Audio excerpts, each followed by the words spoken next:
Struck him out. Ball sent, baby! Let's play.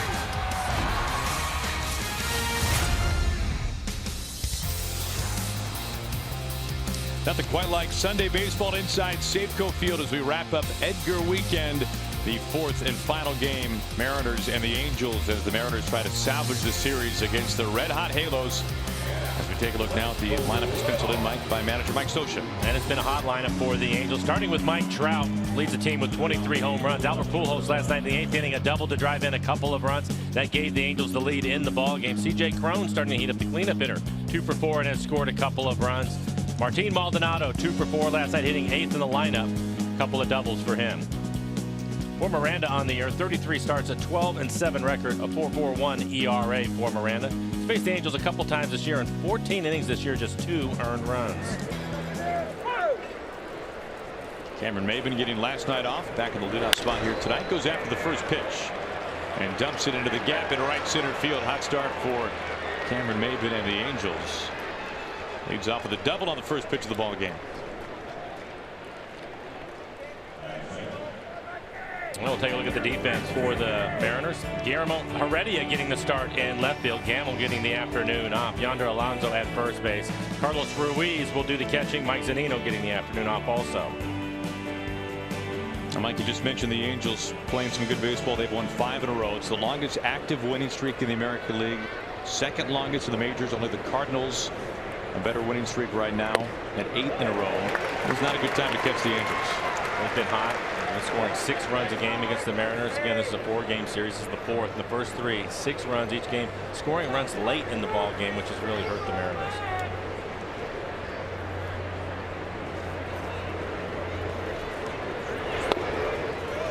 One ball and 1 strike to Mike Trout.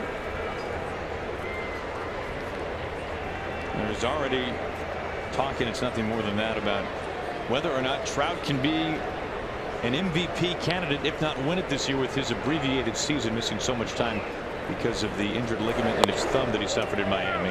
Jose Altuve obviously having a fantastic season. Some people even talking Chris Sale as a possible MVP candidate. George Springer, some time with the disabled list, but he was a hot name for a while and maybe still is.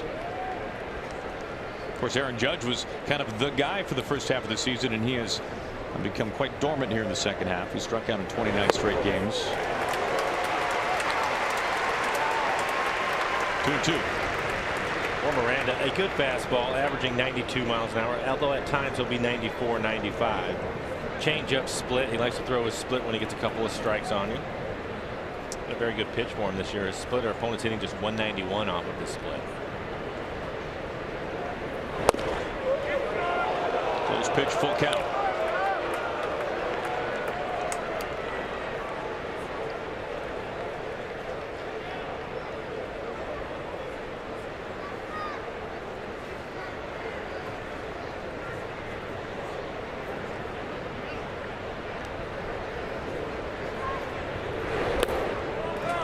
An appeal, he does not go on the first 2-man reach. Double by Maybin, now a walk to Trout.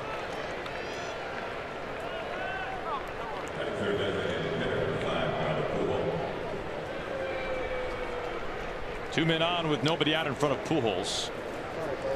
And the future Hall of Famer last night of the 8th inning, the 2-run double to put the Angels in front. They would add on another run from there.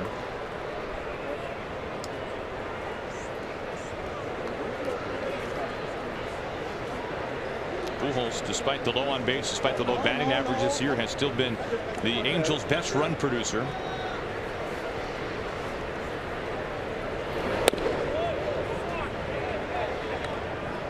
And for Pujols, almost always having a chance to drive in at least 1 run, batting behind Mike Trout. Well, when you consider that Trout hitting 345, teams being careful pitching around him, he's going to walk. Certainly been able to score some runs in this series. Pujols with a big hit in the 8th inning last night. Base hit that drove in a couple of runs to give the Angels the lead.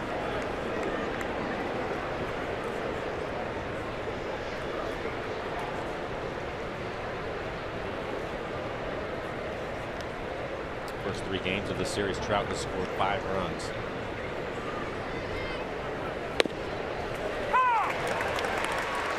Two and 1 to Pujols. This has been a topic of conversation between the media covering the Angels and Mike Scioscia as to whether or not Pujols needs to be moved someplace lower in the order given his low numbers this season relative to his career.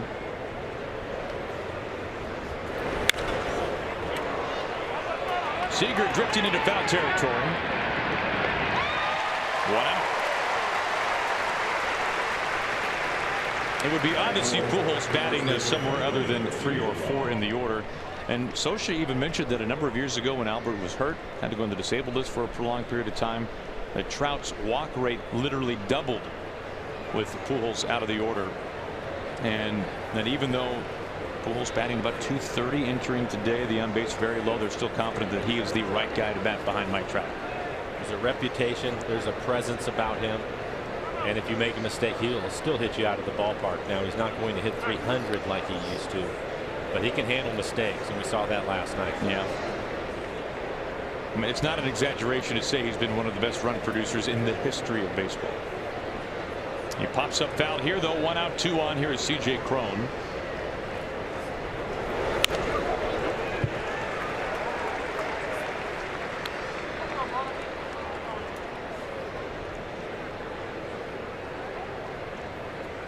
This offense for the Angels really clicking. Last 25 games, they're averaging 9 hits and 5 runs a contest.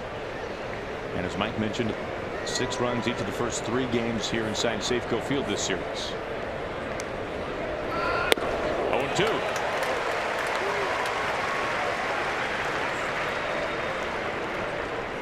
We thought that maybe the changeup would be a good pitch for him. The split also. Just have to keep him off balance. When you look at the Angels, the strength, and they've been swinging the bats well, but the strength of their club are the right-handed hitters: Trout, Pujols, Cron, Simmons, everybody in the middle. So you have to be able to go back and forth. And again, he has a good fastball.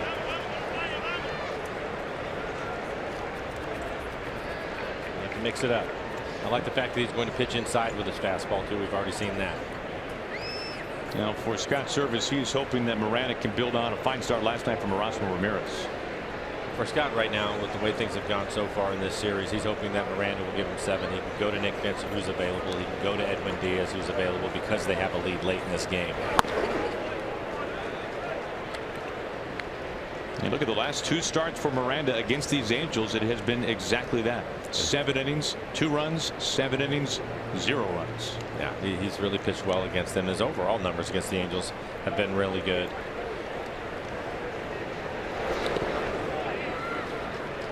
Two balls and 2 strikes. We've talked about it. He's a fly ball pitcher. He's given up 29 home runs this year, 19 of them on his fastball. So staying out of hitters' counts where he has to give in to them is going to be critical for him this afternoon. Now Miranda, the highest fly ball rate in baseball. Working with Maben at second base, Trout at first, so plenty of speed on the base paths. Gets Cron to swing and miss.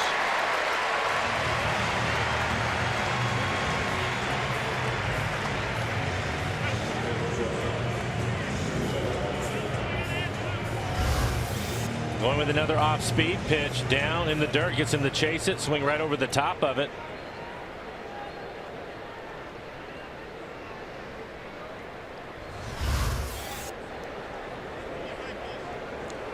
Miranda now just 1 out away from getting out of this jam, but facing Simmons having a fine year.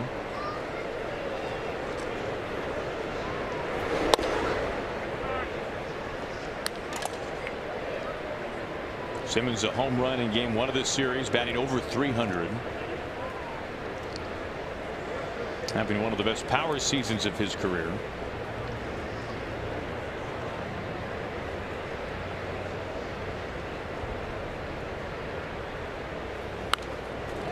Evens up 1-1.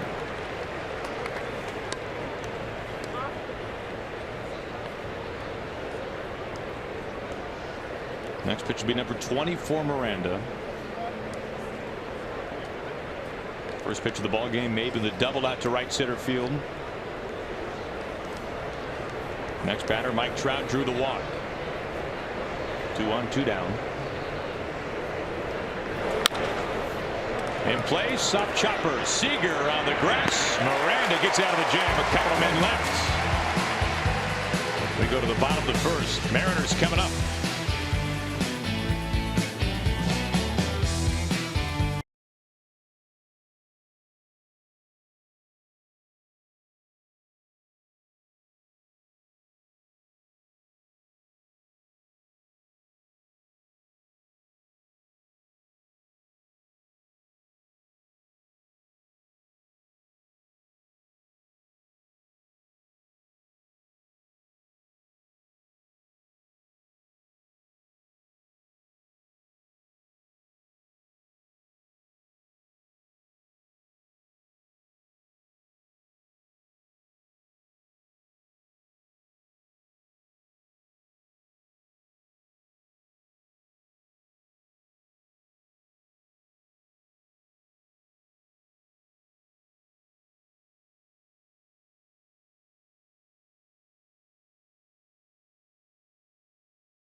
Fourth and final game of this series, Mariners and the Angels. Parker Bridwell, 25-year-old rookie, facing a Mariners lineup, Mike, that looks a little like this. And for the Mariners, fifth in the American League in scoring, and you'd like to see a lot of that this afternoon. Gene Segura going to lead things off.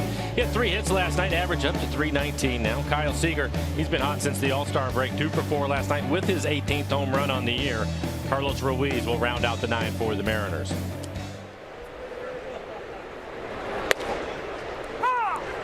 First pitch strike to Segura. 3 hits yesterday for Gene. Now third in the American League, batting .319 on the campaign.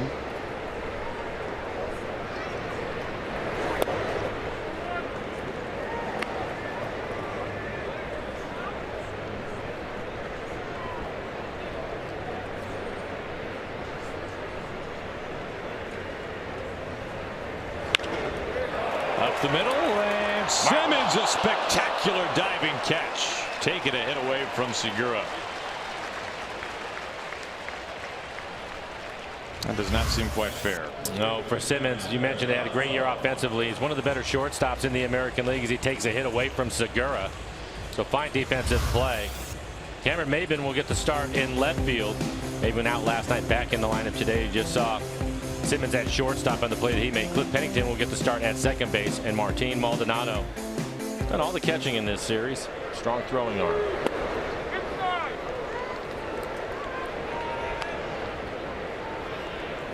For Bridwell, 10 starts, 6-1 record, ERA right at 3, so he's really pitched well. 42 strikeouts, over 16 walks on the year. Good fastball, 93, 94 miles an hour. His best off-speed pitch, a curveball. Also mix in a cutter, an occasional changeup. And the Mariners dealt Bridwell his only loss this year. That was at the end of June. 5 earned over 6 innings. 3-0 to Yonder Alonso.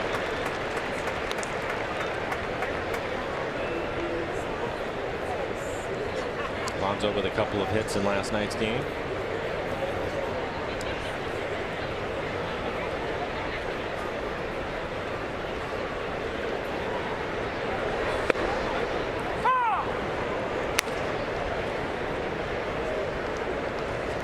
So it turns out that since Alonso came to the Mariners have seen plenty of right-handed starters. So we've been seeing plenty of Yonder Alonso. Thinking he took a ball there. You can see why instead of full count. Yeah, borderline. Probably off the plate.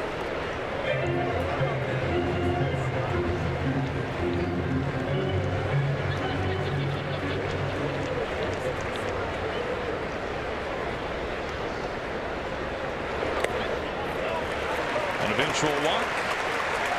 1 out and 1 out for the Mariners in front of Cano.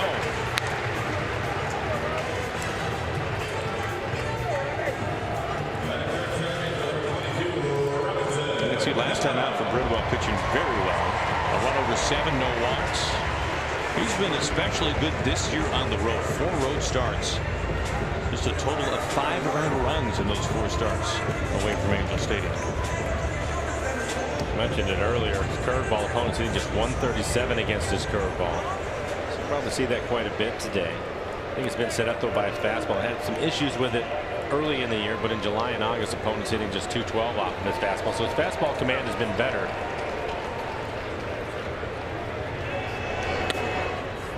We mentioned that start earlier for Bridwell against the Mariners. 5 earned over 6 innings, gave up 2 home runs, one of them to this man, Robinson Cano. The other to Mike Zunino out of the lineup today, a Sunday. Ruiz doing the catching.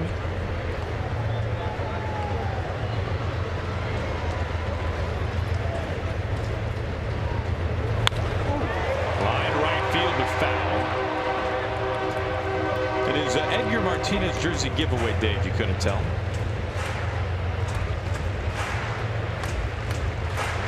And today we put the finishing touches on a spectacular Edgar weekend. A weekend we've been looking forward to for some time now, and it has even exceeded expectations. You can see Edgar's number 11 being retired last night.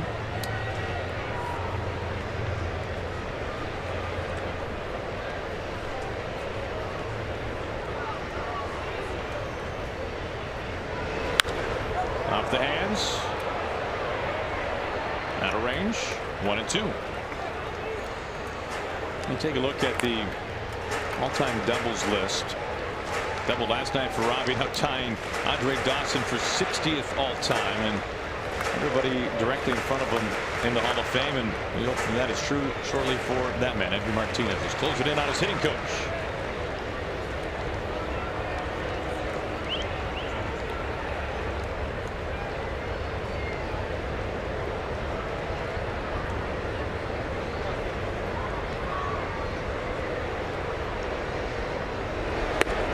Back in his normal environment today. It was a terrific night, but he's probably happy about that. It's a busy man yesterday.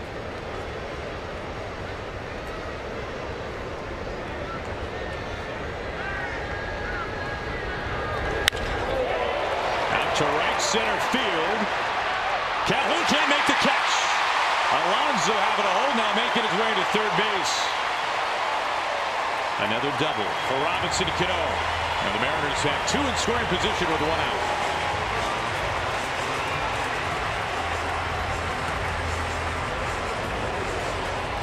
Calhoun a Gold Glove a couple of years ago. Not easy to get one past him, but Robbie does so here. Yeah, an off-speed pitch. A little bit of an inside-out swing. I think this slices away from Calhoun a little bit. Thought he had it, but just out of his reach. Fortunate for the Mariners. Great effort by Calhoun. Darren mentioned another double for Cano. Mariners in great shape now. Nelson Cruz walking up to the plate, leading the American League with 93 RBIs. Well, the Angels threatened at the top of this first inning, could not cash in. Miranda was able to work out of the jam, and now it is Parker Bridwell back into a corner.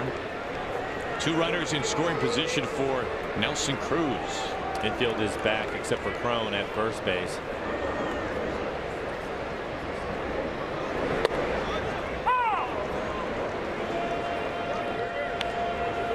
Nelly on pace to have his best season of run production in his career. You can see the RBI count, home run tally approaching 30, and a lot of those coming lately.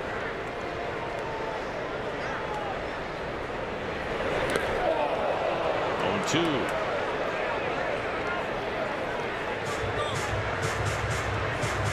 Nelson with 8 home runs in his last 12 games. And you can see his numbers over his last 10 games. 415 average, 14 RBIs in the 10 games, 7 home runs.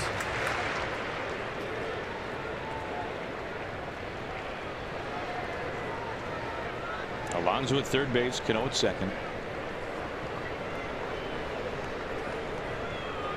The 0-2. Fans him back.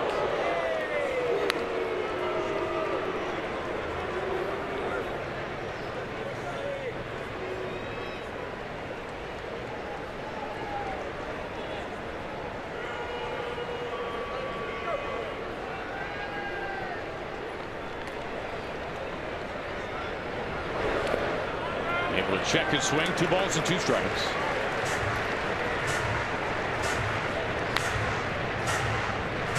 Kyle Seager waiting on deck.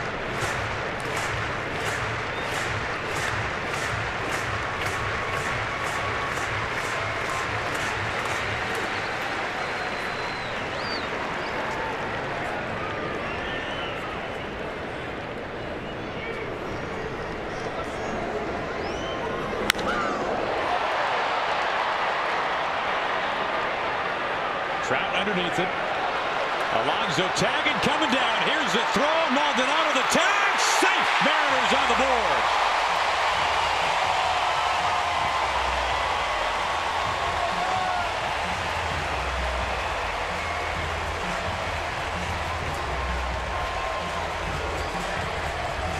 And for Nelson, didn't get a lot of it. Shallow center field. Strong throw by Trout. You can see Maldonado not able to handle the throw. He drops it clearly. It looks as if Alonso would have been able to get his hand in there in time, so it wouldn't have mattered. Pretty good slide to go to the back part of the plate. Good to see the Mariners on the scoreboard early. Another RBI for Nelson Cruz, his 94th on the year. Well, that surpasses his total now from his 44 home run season in 2015. He's had more opportunities this year. Aaron, what do you think? I think so. Segura and Gamble, all the guys hitting second in the lineup. Today it's Alonso hitting second that scores the run. 2 outs now. Cano at third. Well, if not for a highlight-worthy catch from Andrelton Simmons, the Mariners would be up 2-0 right now. Hitting 267 as a team with runners in scoring position. What about Nelson Cruz and his power all the time? This year hitting 348 with runners in scoring position. He's been on another planet, especially when he's got guys at second or third base. You can see a couple of borderline pitches going in Kyle's favor, so a good count for him. 2-0.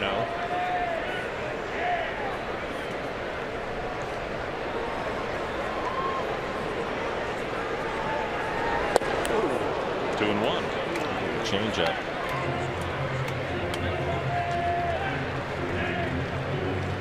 Kyle 2 for 4 last night. Hit his 18th home run on the year. Seager a chance here to join a pretty exclusive club. He's 1 RBI away from 500 in his Mariners career. Trout will settle well in front of the track. And there is out number 3. That ends the first inning, but Nelson Cruz able to put the Mariners on the scoreboard first.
is brought to you by Geico. 15 minutes could save you 15% or more on car insurance. And by Steel. To find your local Steel dealer, visit steeldealers.com.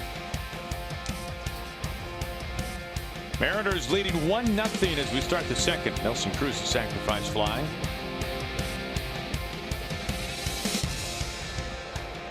Jeffrey Marte, third baseman for the Angels, leads it off. And looks at ball one.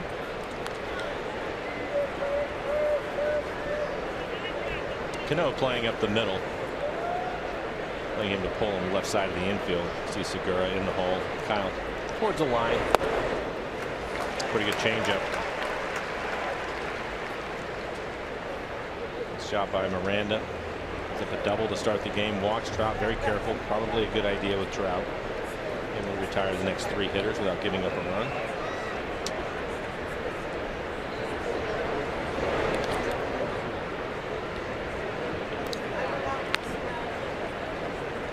You know, Mike, I know you've had a number of conversations with Tim Bogart about the shift in defensive positioning, and it seems like every once in a while we will hear Tim say, and he's not the only bench coach to say this, they'll all say it, that they're still in the kind of the process of gathering information on this or that. But do you kind of feel like that's always going to be the case with how this game is evolving, and it was always evolving? Well, I think so, because players change, and I think age also plays a factor. I think velocity is starting to play a factor. Early on, that wasn't part of the equation. They didn't worry about that as much. They would just chart it. And I think too that, and this is something that, after talking to Bogart about it, that they've already made adjustments, hitters and situational hitting. So there's some hitters, especially some veteran guys, runners in scoring position, maybe they will hit the ball the other way a little bit more, so you can't play them to pull as much, and they will adjust either the shift or just play more straight up. And I think that's information that you gather by trial and error between your own guys and watching them go about their business, as opposed to just getting scouting reports and, you know, all the other things that they're looking at to just put the defense in a certain place. Sure. It's fascinating to, as you mentioned, to watch them continue to gather the information and put it to use. Leadoff walk to Marte. Second walk today for Miranda. For every strikeout recorded by a Mariners pitcher at Safeco Field, Holland America Line will make a donation to the Seattle Children's Hospital Uncompensated Care Fund. The Mariners thank Holland America Line for their support of both the community and Mariners baseball. So it sounds like, Mike, that is in part why sometimes we see the shift throughout the course of an at-bat. Exactly. And I'm wondering this, and then maybe it's because we're all getting so used to seeing the shift and the different defenses that every club puts into place, and those numbers going up every year. I'm waiting for the point to where 1 year all of a sudden it starts to go back the other way, where maybe they're not shifting quite as much and the defenses are settling down because of the information that they're gathering. Well, along those lines, because at some point, a few people start to shift and everybody jumps on board with that, and then you start to get your information and maybe move away from it a little bit. I think it'll always be there, but maybe not as prominent as it is today. Look no further last year than Joe Maddon and the Cubs. Maddon, one of the forefathers of the shift, and last year the Cubs shifted, I think, maybe fewer times than anyone. Maddon got everyone going to the left, and once they did, then he took a turn and went right. You saying he tricked everybody? I think he did. We've all bought in. 2-0 to Cole Calhoun. It was Maddon who was one of the originators of the shift in modern times when he was a coach for the Angels and put the shift on against Junior.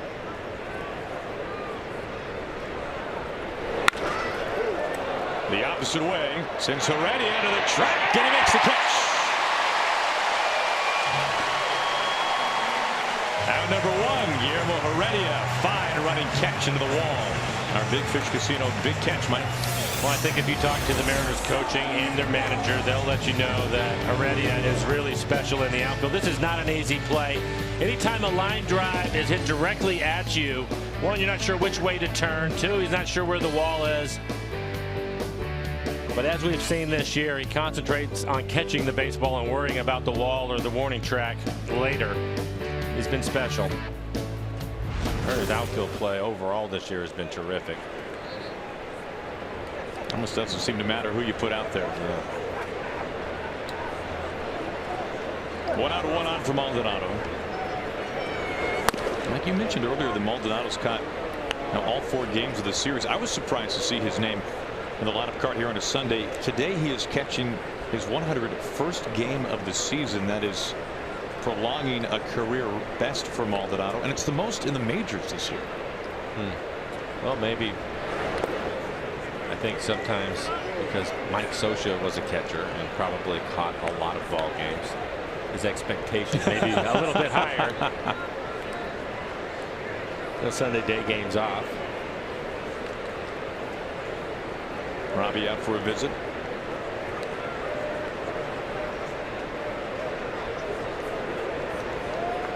Marte leadoff walk.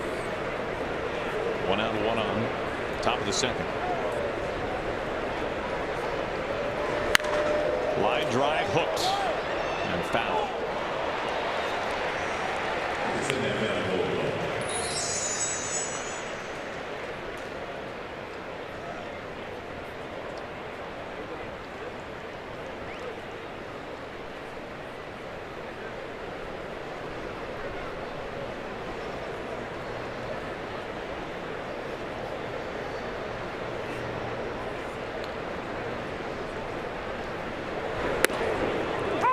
Evens up 2-2.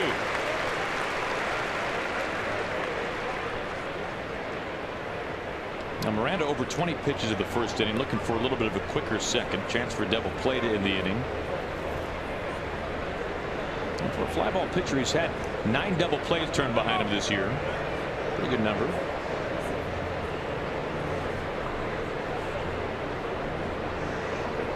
Everything in the first: pop out, strike out, ground out. Talking about the outfielders, and Mitch Haniger starting his rehab yesterday. AAA Tacoma. He was a DH in last night's game. 1 for 3 with a home run. I know you were hit by a pretty firm pitch that damaged your helmet back in your playing career, Mike. Took the ear flap off. So to say damage the helmet's a little bit of an understatement, but I have to think his Maldonado goes down on strikes. And that being said, I was more fortunate than Mitch.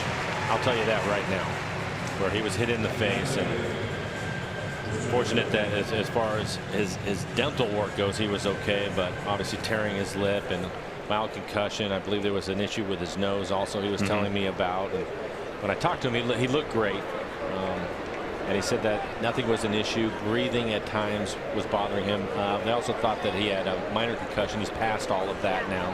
So he was able to get back in the batter's box last night, which is a big first step for anybody, quite frankly, that's been hit in the head or the face area. It's a difficult thing. Ask, yeah.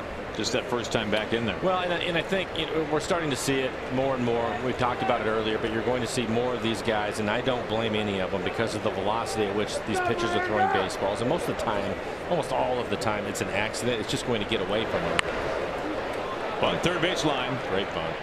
Hard fastball to first base, not in time. Pennington aboard. That was a perfect bunt. Miranda, very good athlete, fields his position well, but that was just done perfectly by Pennington. Infield hit. You're referring to the face guard. You're going to see the face guard more and more. As again, we'll take a look at the play by Miranda. Very good athlete. Pennington still runs well for the veteran. Very good bunt. But I think we saw the guys from Houston. After, I can't remember who it was. What we saw. Chris Iannetta. When Chris Iannetta was hit with the Diamondbacks, they decided that they were going to start. They were going to get ahead of the program and put that base guard on. Heredia has done that for the Mariners. Heredia has done that. I just think that more and more guys are going to do it, and I think it's a good idea. I don't see why. It doesn't seem. I never had it, but it doesn't seem to bother their vision at all. So why not use it? Maben, who doubled on the first pitch of the ball game, fouls this pitch straight back. So hopefully, and it's a good sign. Mitch with the home run recovers quickly and gets back here with the big play.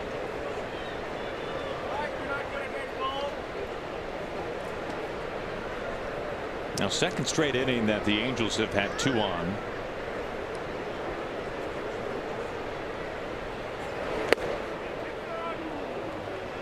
A ball and a strike.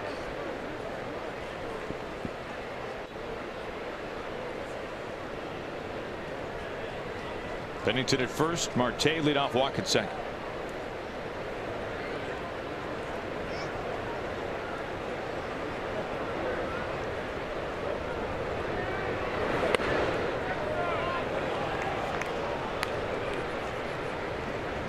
We've seen his changeup. He's even mixed in his slider today, and his split have been good pitches for him. And I think a big reason why, again, he's missing with the fastball inside, but it still has an effect.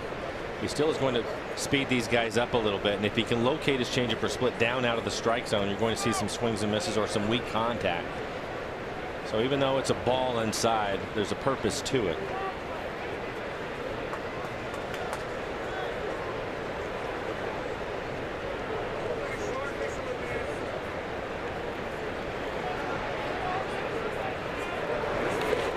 Now 3-1. And that looked like a split, just spiked it.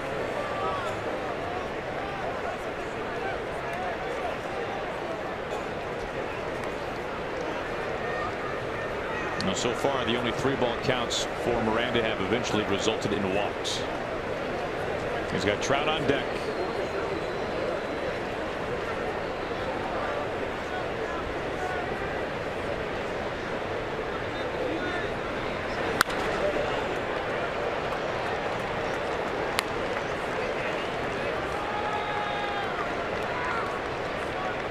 Trout on deck. Miranda, I'm sure, aware of it. If not, the veteran Ruiz certainly is. That's why he came back, gave into him a little bit with a 3-1 fastball. When normally I think Miranda maybe go with the changeup, but he doesn't want to walk him and have Trout walk up to the plate with the bases loaded. So what he'll do here, 3-2. The payoff. Martin casually off to his left. And that ends the top of the second. Second straight inning that the Angels strand a pair. Heredia helping things out. Crashing into the wall in the left field. Mariners take the lead into the bottom of the second.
On to the bottom of the second. That's where Gerard Dyson and his 8-game hitting streak leads off for the Mariners. Mariners getting a run on a sacrifice fly from Nelson Cruz in the first.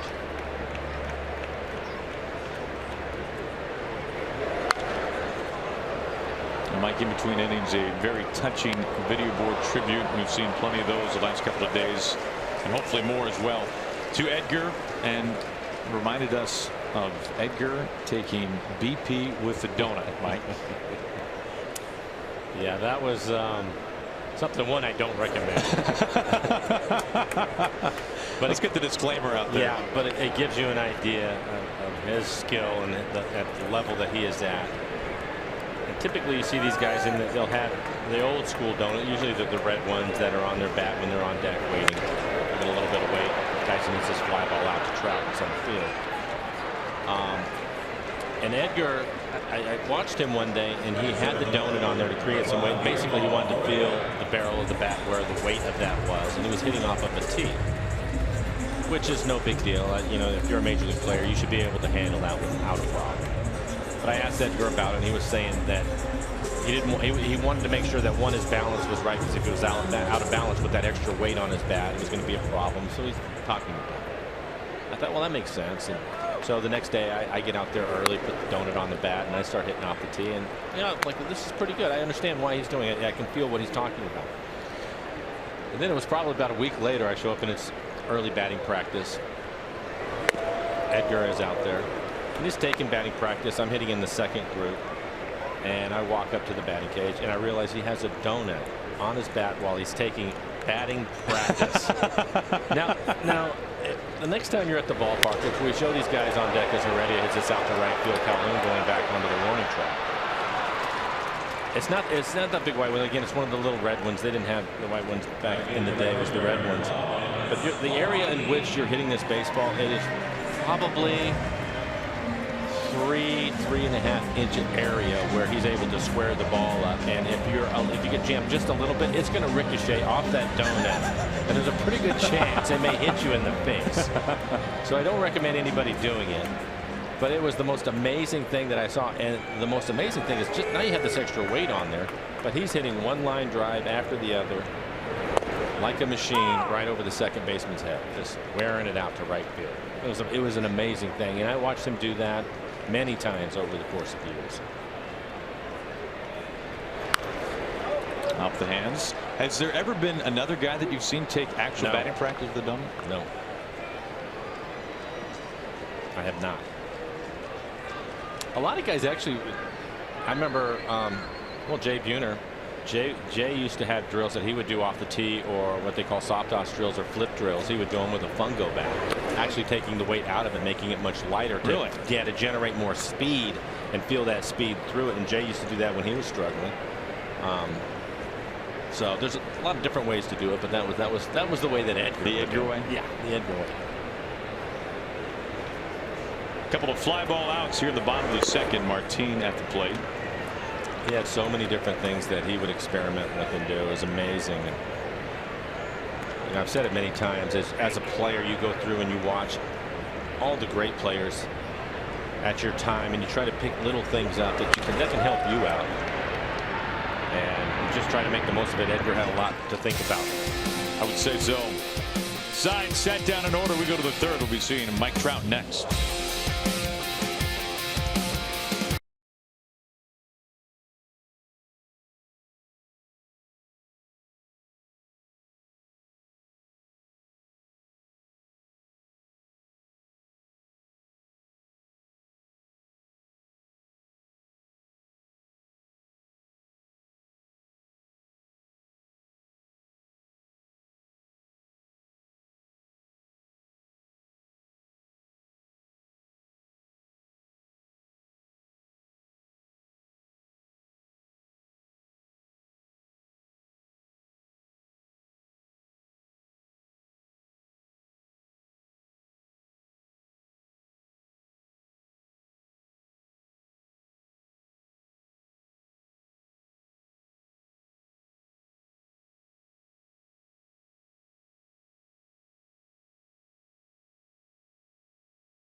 The third.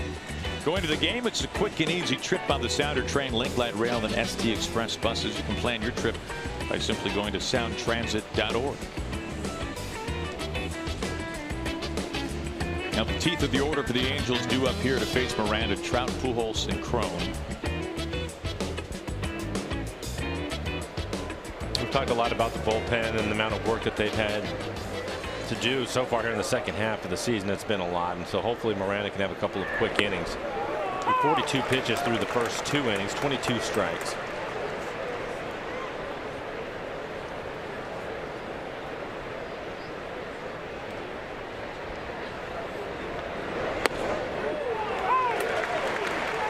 Quickly 0-2. He has left 4 runners on.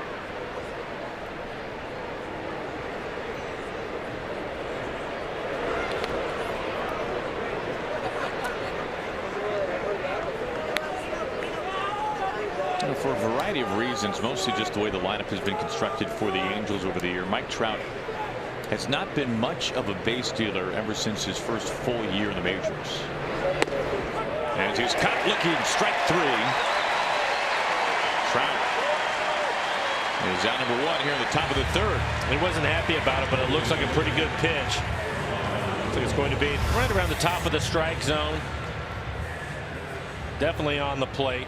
He didn't like it. All 4 pitches up in the zone. Well, 3 out of the 4, excuse me, 3 out of the 4 up in the zone, which is a good sign. Again, Trout, a very good low ball hitter. A big strikeout for Miranda.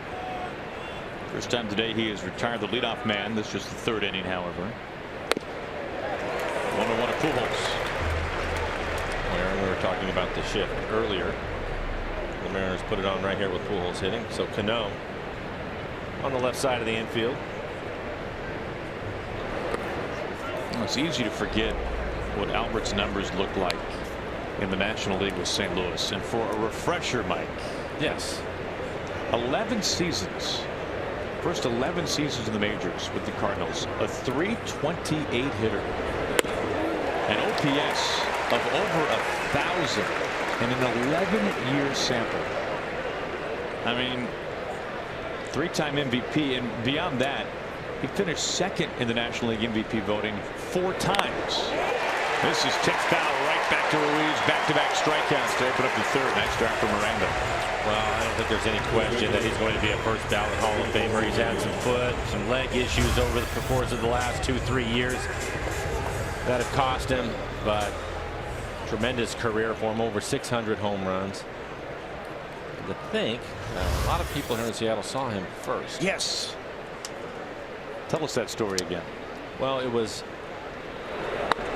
they don't do it as much anymore, but they used to, I think, a little bit more. But from time to time, you'll get to the end of spring training, and the Mariners have done this too. I remember one year they went to Dodger Stadium and to finish their last spring game or 2 against an opposing team. And the Cardinals happened to be in town, and they had this young guy that they were thinking was going to make the club. La Russa was saying that he thought that he was going to be a great hitter. They weren't sure what position he was going to play, and I think shot left field and gone right off near Edgar's side. Cron's 2nd home run this series. And we are all tied. We talked about Miranda and giving up the home run this year. That is the 30th home run that he has given up. Like a fastball that was middle in right at the knees. He just dropped the barrel on it after a couple of strikeouts. The solo home run.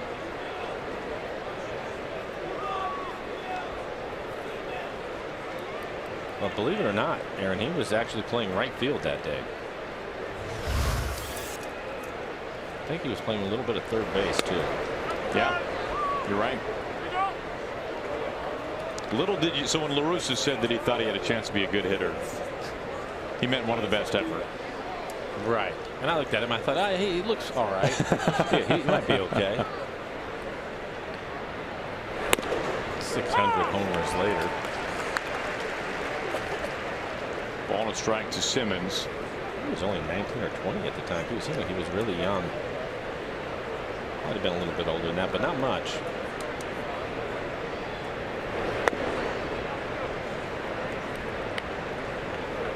Balls and a strike now.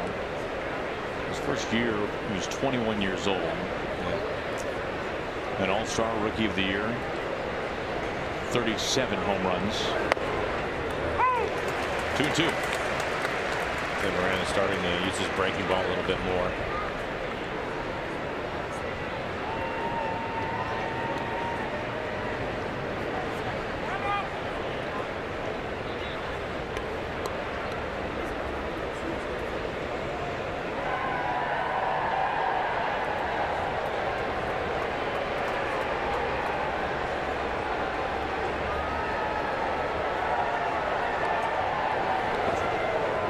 Bouncing in front of the plate, full count to Simmons with 2 down.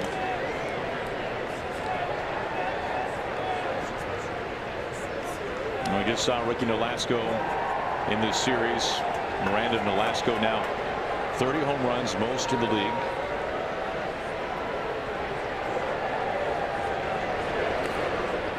Third walk. This one coming with 2 outs.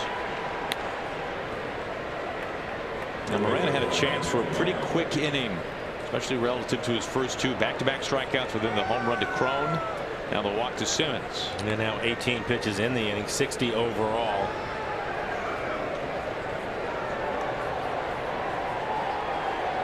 It's really starting to look like Scott Service is going to have to use his bullpen again.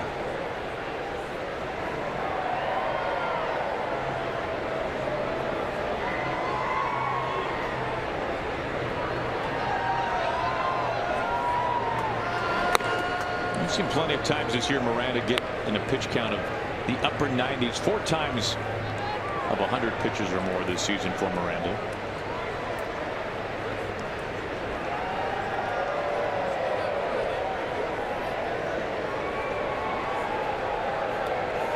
Two outs, a run in, and a man on for Jeffrey Marte.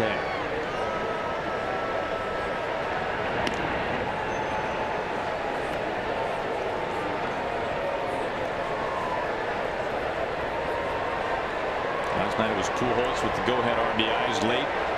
Today, Cron the home run here in the 3rd to tie it up.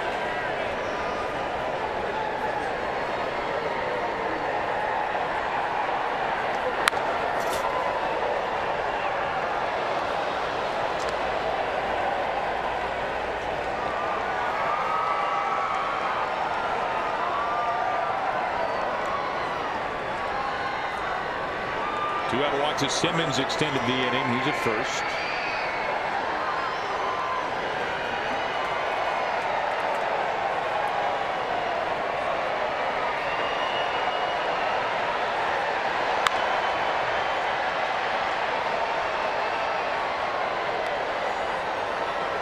Well, now ahead of him 1-2. See if he can make a pitch, put him away, and get out of the inning. And having to throw a lot of pitches. 21 pitches now in the inning. 63 total.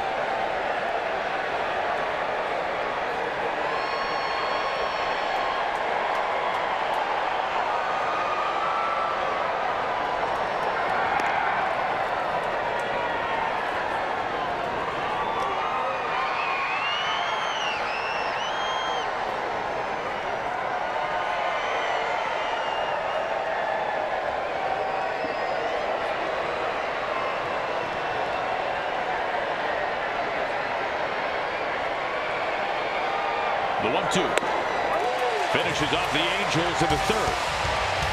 C.J. Cron, home run number 9 of the year, has evened this game up. We're tied at 1.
for Sports Chat. Sometimes you need a day off, and then sometimes there are more important things in baseball. We want to say congratulations to Dave Sims. He is a granddad for the first time. Welcome, Maya Sims. The hashtag to use is Where I Root, presented by Alaska Airlines. What a beautiful little baby. Guys, back upstairs to you. Well, thank you, Angie. Good news to report there. Very happy for Simsy. We know that he's been looking forward to becoming a grandpa for some time. So a thrilling day for the Sims family. We're going to have Dave rejoin us. We'll be seeing Simsy again in Tampa Bay. Tampa Bay, yes. Congratulations to Dave and his family. Great news. One pitch and one out. Ruiz retired. Here is Segura. I was thinking about it. And he ended up getting the news and had to leave and be with his family, which is a great thing. It's a long road trip. Hopefully he packed right. You're right. You're in a hurry to get out of town. And, oh yeah, we're going to be on the road for 2 weeks. Bring an extra suitcase. There you go. Nothing to one is Segura.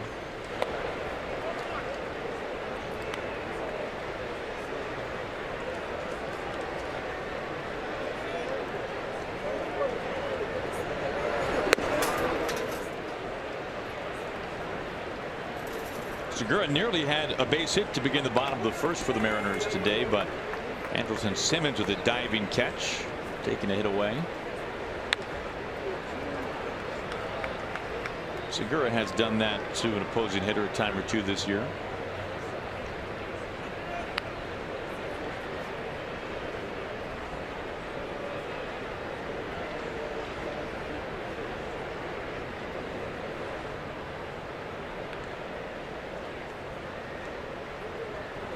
Another 1-2. Off the hands to Simmons. More routine this time around. 2 outs. Well, 2018 season tickets are on sale now with the $100 per seat deposit. You can select your seats for next season. You'll also be eligible for postseason priority as the Mariners continue their hunt for October baseball. For details, just check out mariners.com/18.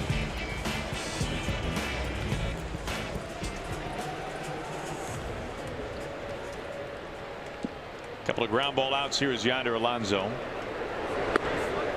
Yonder has scored the 1 run for the Mariners. Ended up walking in the first inning. Scored on the sacrifice fly by Nelson Cruz. Pulled on the ground to Cron. 3 up, 3 down, all on the ground. We go to the 4th, even at 1.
Miranda getting the start here today for the Mariners, his 24th of the season. He's racked up a handful of strikeouts, 5 in fact. Had to work around 3 walks, has copped up a home run. Miranda trying to keep this one close and try to eat some innings, save the bullpen a little bit here today. He's had some good success this season against these Angels. A couple of starts, both of 7 innings and a combined 2 runs. He'll face the bottom third of the order here in the 4th inning. He needs to have a clean inning. He's had to throw a lot of pitches to get through the first three. 64 pitches, 34 strikes. He's had runners in scoring position in the first 2 innings and then the solo home run in the third. See, the walk's a bit of a problem here in the early going. 3 walks for him. 1 in each of the first 3 innings.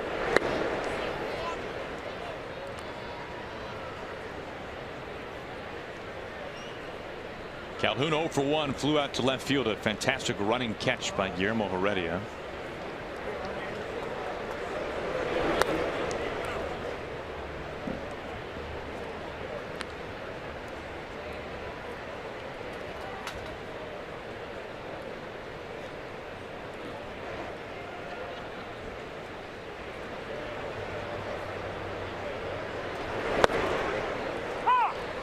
Two balls and a strike.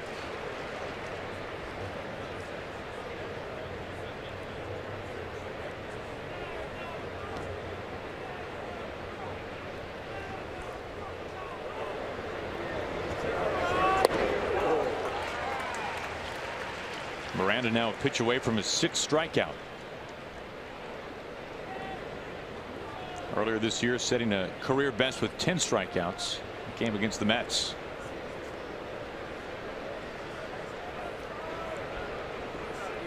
Mariners now put the shift on with 2 strikes against Calhoun.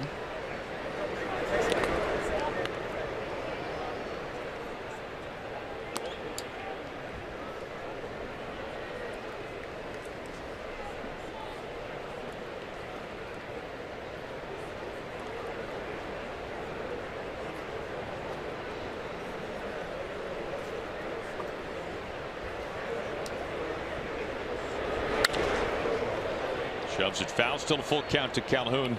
Leading off this top of the 4th. Maldonado and Pennington to follow. Batters 8 and 9 in the order for Mike Scioscia. Now 70 pitches for Miranda.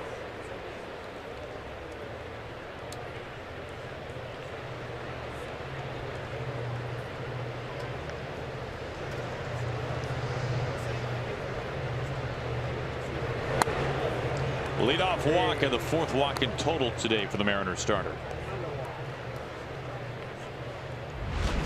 Take a look at our CenturyLink What's Next. Giovanni Gallardo gets the ball for the Mariners tomorrow night in Game 1 against Baltimore. TBA for the Mariners in Game 2, and then Marco Gonzalez State Baseball midweek matinee for the Mariners against Ubaldo Jimenez. Former Mariner Wade Miley going in Game 2 for the Orioles, and Kevin Gausman, a guy that the Orioles had some pretty high hopes for going into this season, will start tomorrow. Well, hopefully, looking at the ERAs from Baltimore, the Mariners offense can score a bunch of runs. Couple of ERAs over 5, 1 over 6. Take advantage of that situation.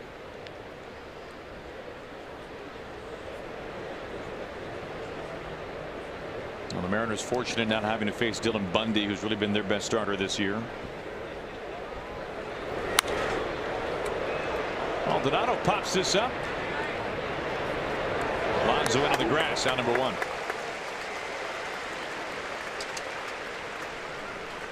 This copyrighted telecast is presented by authority of the Seattle Mariners and may not be reproduced or retransmitted in any form. The accounts and descriptions of this game may not be disseminated without the express written consent of the Seattle Mariners. Edgar Martinez Jersey Day here at the ballpark. Everybody taking home one.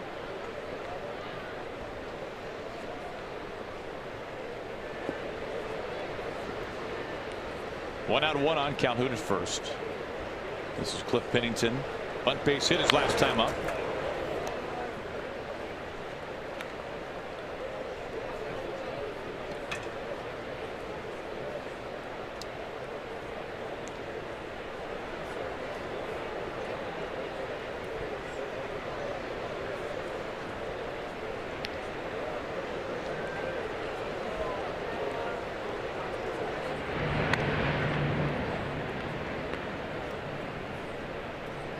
A tweet earlier today from the Mariners.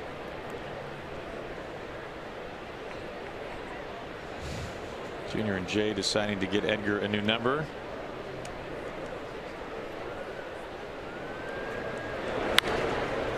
This is sky high once again. Ruiz behind the plate. 2 outs. Oh. And he started with a walk, and 4th walk for Miranda. A couple of pop-ups. A chance to get out of the inning again. Even though the leadoff hitter was able to reach. It's the 3rd inning, 3rd out of the 4 innings that the leadoff hitter has been on. A couple of walks and a double to start the game by Maven. Walking to the plate.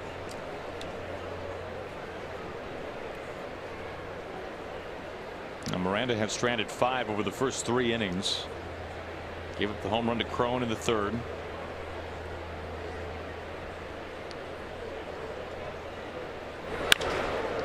A chop to Cano, waits for it. A shoulder high. And another runner stranded. Go to the bottom of the 4th. Mariners and the Angels even at 1.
Seattle Mariners baseball on Root Sports is brought to you by Safeco Insurance. Find a local agent at safeco.com. Do more.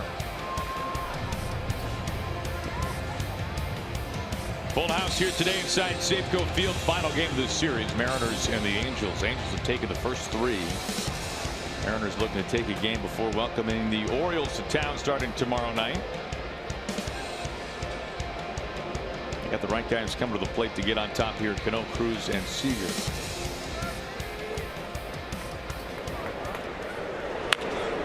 Fouls off the first pitch.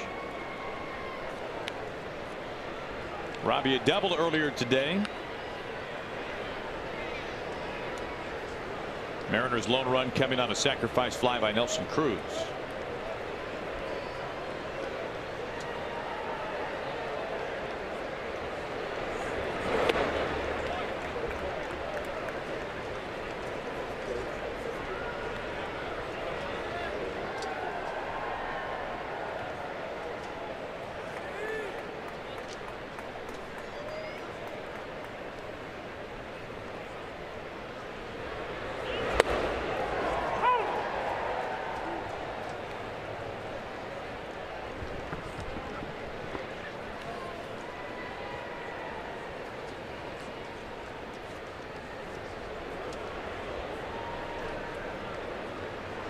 Here comes the 1-2.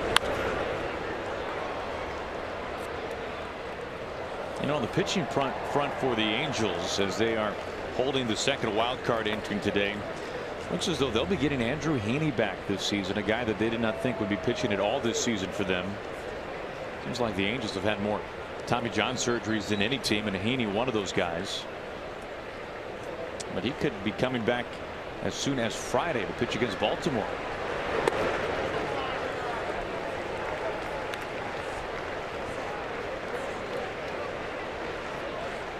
I wonder if Edgar or maybe the team will do something, have a little bit of fun with it when Robbie ends up tying Edgar for doubles. He picks up a base hit. He's 2 for 2 today. Yeah, doubled in his first at bat, but it'll be fun to see what happens when he gets to 514. We take a look at today's T-Mobile Unlimited baseball break. Now check out these numbers. I mean, this is this month 2 of the premier sluggers in baseball, Nelson Cruz and Giancarlo Stanton. Nelly's got the edge in average. Stanton, who homered today already, has driven in a couple of more. The slugging percentage, Mike, seems high and maybe unsustainable. How about that OPS? The OPS, that's in the same category. Incredible stuff. Stanton, who's leading baseball right now in home runs. He's been on an absolute home run binge. He's now homered in 4 straight, 9 in his last 10 games. I think the home run today either tied or broke the Marlins record. It tied Gary Sheffield. Oh, did. Yeah, 42 for the most in a single season in Marlins history.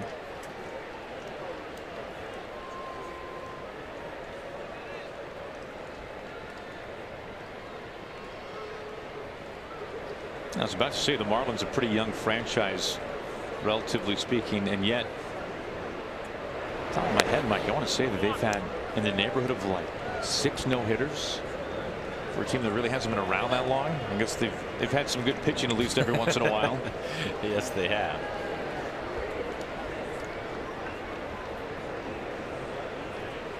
See what Nelson can do here. 8 home runs his last 12 games.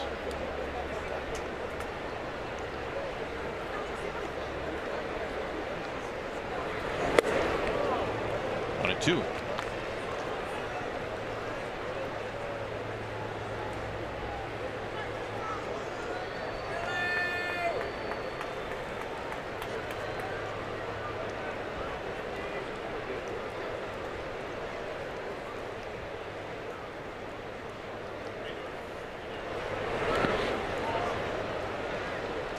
Two and 2. You look at Nelson Cruz right now, and he's got a chance to have one of the best RBI seasons by a DH in Mariners history. You won't need more than one guess to know who's atop the list. Back in 2000, Edgar drove in 145 runs.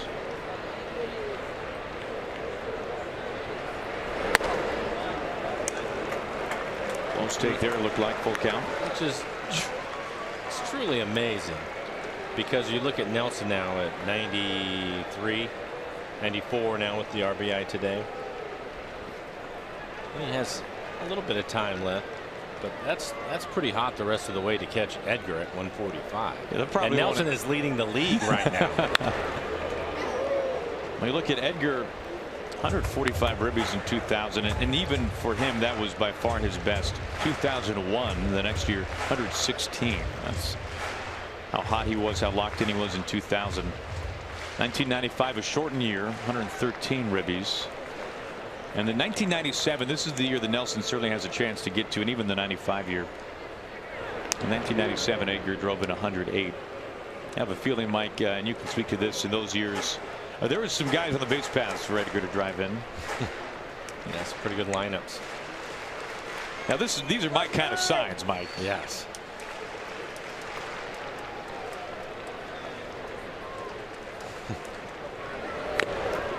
Another foul ball. I marvel at him being a .312 lifetime average for a right-handed hitter that was, let's just say, limited on his ability to run. That is a lot of line drives.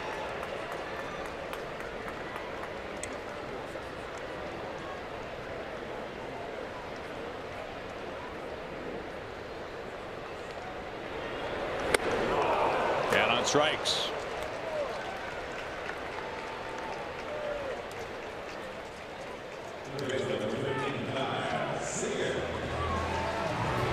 Well, Mariners Karen Packer are hosting a book drive at Safeco Field this Tuesday to benefit the Page Ahead Children's Literacy Program. Fans are encouraged to bring new books or make a cash donation at the gates to help children in need succeed in school by developing strong reading skills. Mike, I think that's a really good point about the, let's call it an infield singles for Edgar or lack thereof. I mean, look at, the name that pops to mind immediately is Jose Altuve. Altuve, now, we're talking 7 years, not 18, right? Right. And Altuve is one of the premier hitters. He has had 200 hits the last 4 years. He's a lifetime .317 hitter at this point in his career. And Altuve, and this is just a guess, but I think it's probably in the neighborhood. I think until maybe last year when he started to hit with more power, he had to have been in the top 10 in terms of infield singles on a yearly basis. Oh yeah. Right? Yeah. I mean, he did not have to square one up to get to first base. No. Now we saw plenty of that. Right. And I'm not talking about him just dropping down bunts either. A little nubber that he's able to beat out, leg out. Yeah. He's kind of evolved as a hitter. He can still do that, but we're also seeing him actually hit for some pretty serious pop now. Speaking of that, Calhoun trying to track it, coming in, and there is out number 2.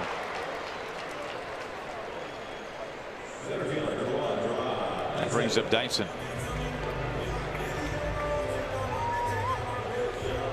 Mariners and Angels tied at 1. Cano still out at first base after a leadoff single.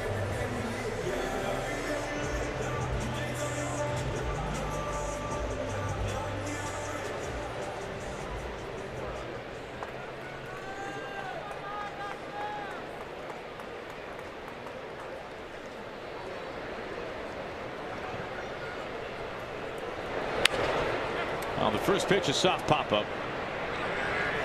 Simmons calls for it, gets it. Well, the side sat down in order and back of the Cano single. We've completed 4.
Mariners players, coaches, or personnel, tweet us a video with your question using the hashtag RootQA, and your question just might be answered in our Monday Mariners pregame show.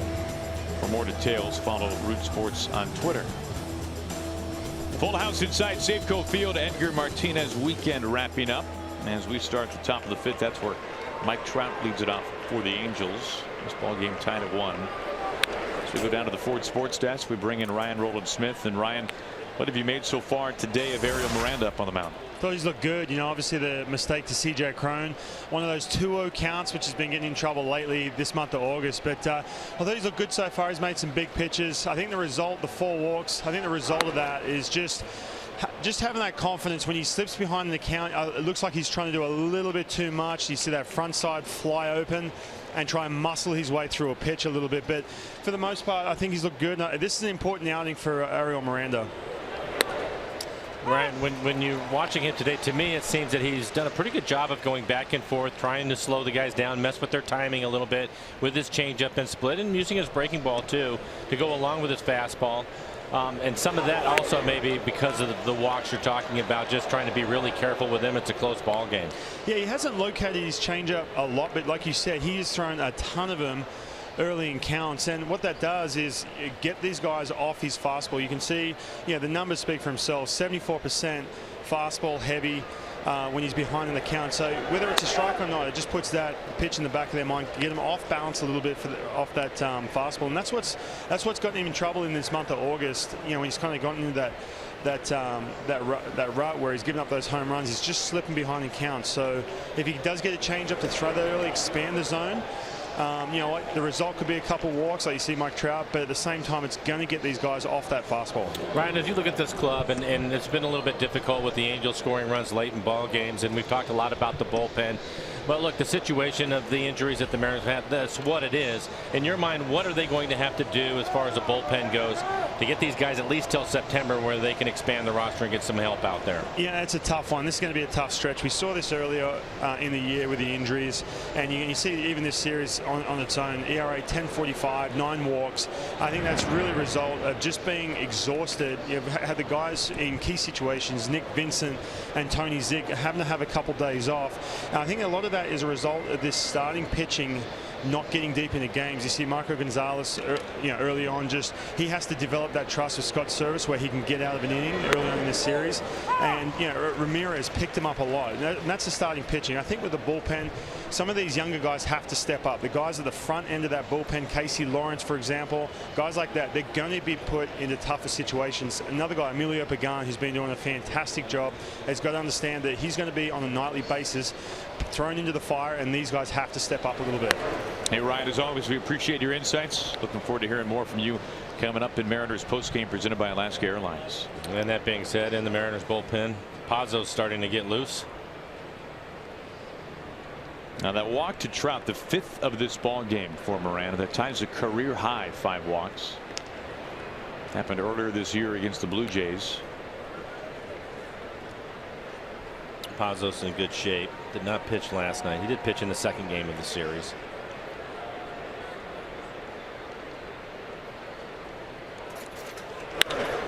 Line left field. Heredia closing, can't make the catch, and now Trout's speed starting to burn into third. Heredia able to gobble it up quickly.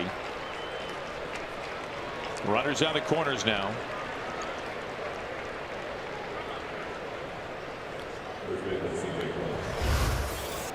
And a great effort by Heredia. Line drive, pretty good break on it. Thought he had a chance, able to get a piece of it and deflect it. And we keep Pujols at first base. Stottlemyre Jr. making a trip out to the mound. Miranda now at 84 pitches. 45 strikes overall, 39 balls for him. So not the splits he's looking for. Pujols getting loose in a hurry. Looks like Mel's going to run the clock all the way down. Home plate umpire making a trip out there. Chris Siegel trying to break the meeting up.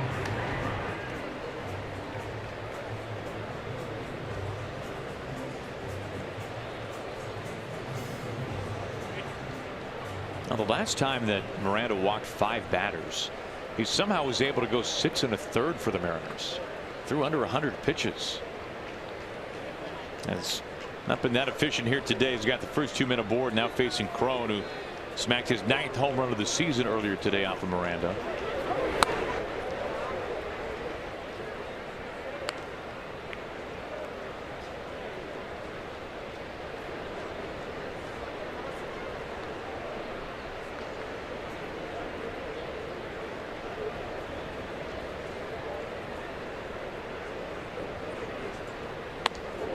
Up and in, 2-0.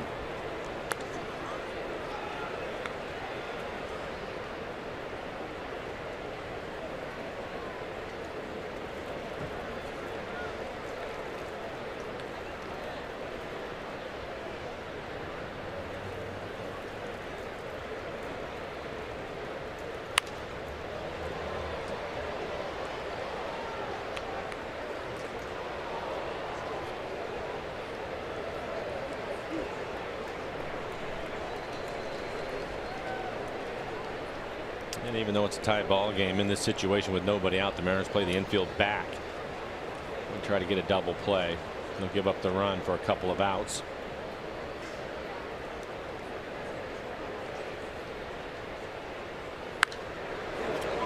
Two-one is popped up. Ruiz giving this a look. But over the screen, a foul ball.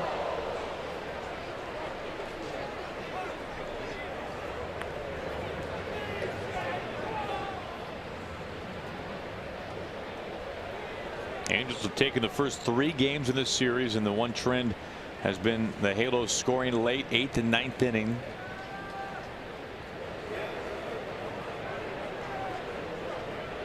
Mariners trying to get some momentum back prior to tomorrow night's game 1 against the Orioles.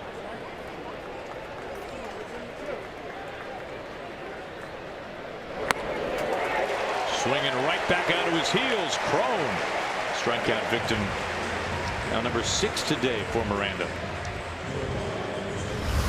Well, for Miranda so far, he's been able to make some pitches when he's needed to. First and third, nobody out. Big strikeout for him. Angels so far 0 for 5 with runners in scoring position. He's been in trouble the entire game.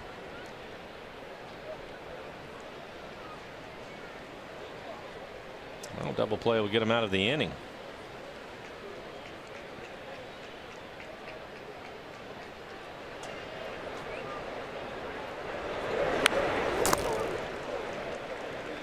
Oh, 0-1 to Simmons.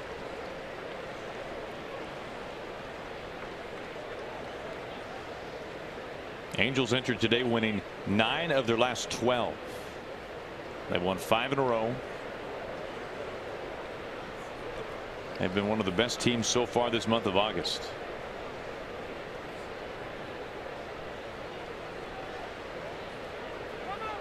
Time called.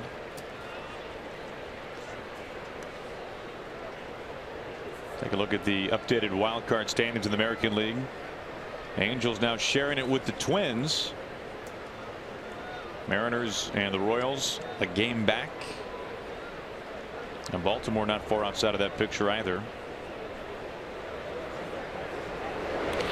Baltimore will be in town tomorrow. 3-game series against the Mariners.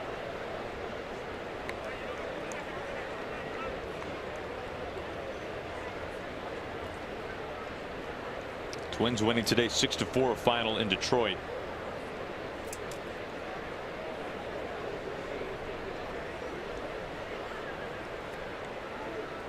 A ball and a strike to Simmons.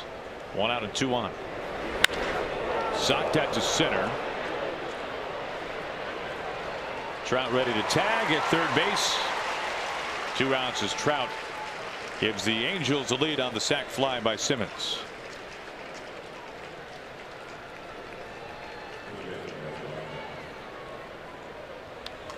For Simmons now 55 RBIs on the year.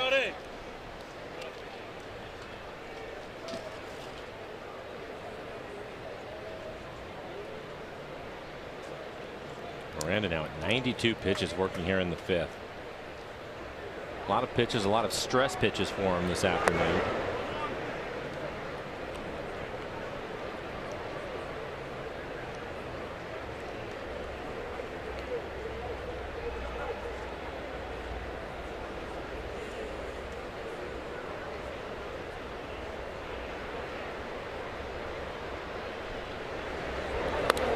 Skips away in front of the plate. Pujols into second base. Wild pitch.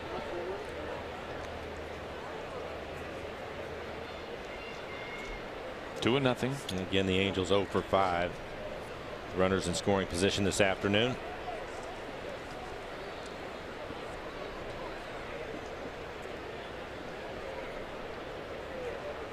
Angels taking the lead here in the 5th inning. Pujols getting loose in the bullpen.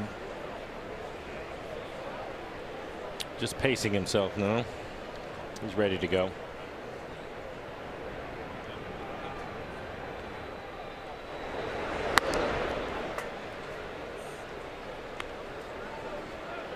Three and 0 to Marte.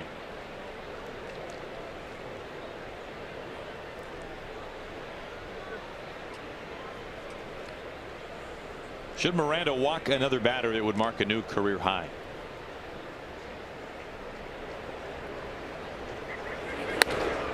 Sixth walk today from Ariel Miranda, the second this inning. And Scott's got no choice. Here he comes.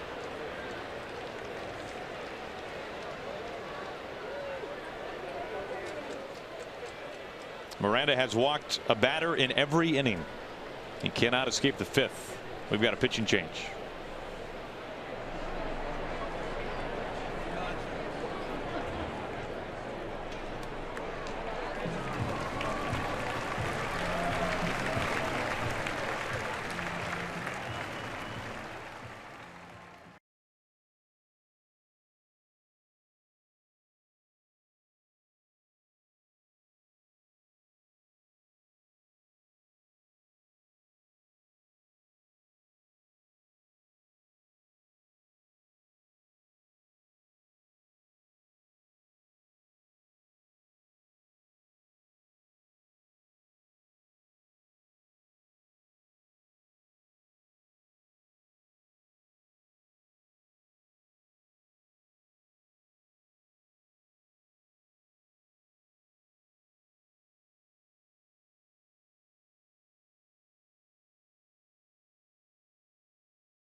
fifth, 2 outs and 2 on. Ariel Miranda up on the mound today for the Mariners. Just 4 hits over 4 2/3 innings. It's really one of the strangest lines we've seen. 4 hits, as you mentioned. But how about 6 strikeouts and 6 walks from him today? Just did not have command. Was able to make some pitches. He was in trouble the entire game. Angels end up 0 for 5 with runners in scoring position.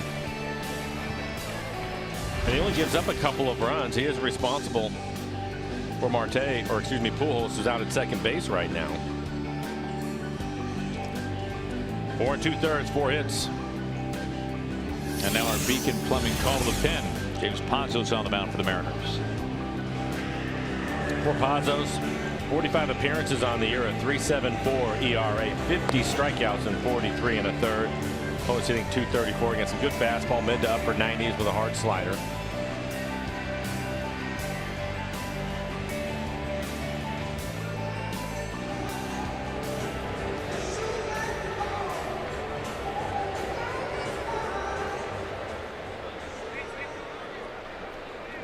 Facing Cole Calhoun.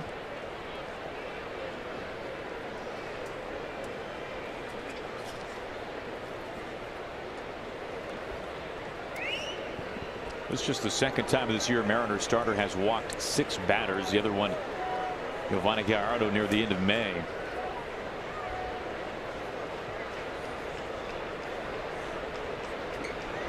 In fact, even further than that, it's only the 3rd time 6 walks from a Mariners pitcher since 2014.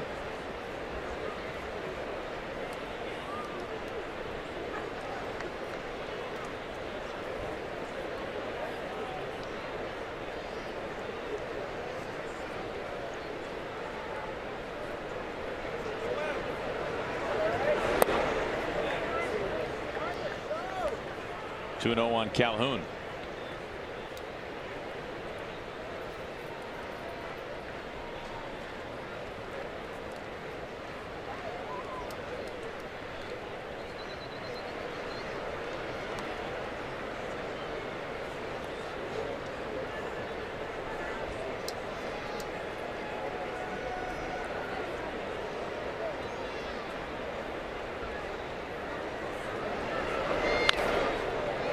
You want to talk about a funny pitching line, Mike? The inaugural season, 1977. Yes. Rick Jones, franchise record, 11 walks.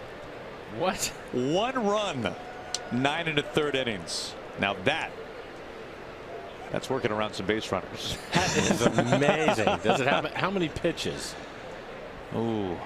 There is no pitch count in 1977, at least on Baseball Reference. Make a guess. 11 walks. It's amazing. 1 run. That's amazing. That's the incredible part. Now, Randy had 2 10-walk games. You know, Randy was a little wild, especially early in his career. But Rick Jones. Oh, and the only run came on a solo homer.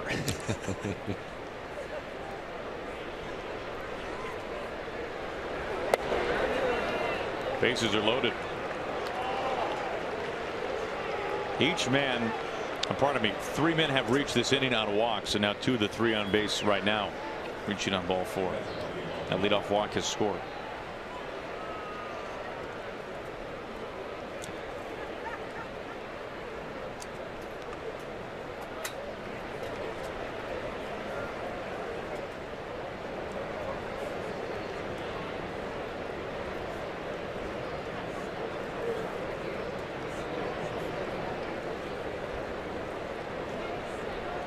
Backs packed, 2 outs from Maldonado. Fouls the first pitch off.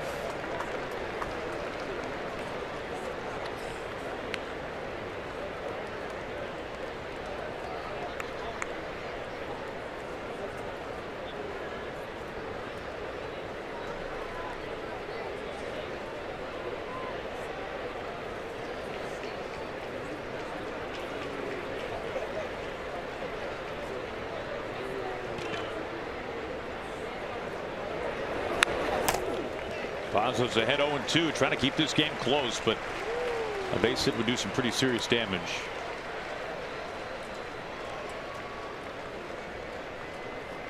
Pujols the man at third base. Marte leading off at second. Calhoun a quick runner at first. Ahead 0-2. He can elevate the fastball up out of the strike zone or bury his slider. Have to throw a strike. Can chase something. The 0-2. Missed with the breaking ball.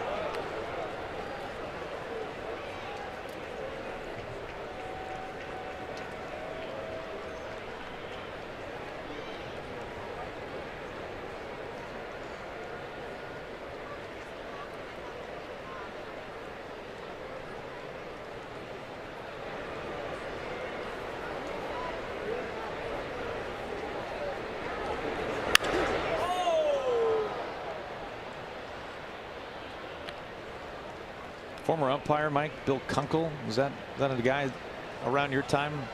Name ring a bell? Yes. Really? Okay. He was the guy with the tight zone on the 11-walk game. Wasn't sure if that was a trademark of Mr. Kunkel's or not. You're thinking it was a tight zone, huh? 11 walks.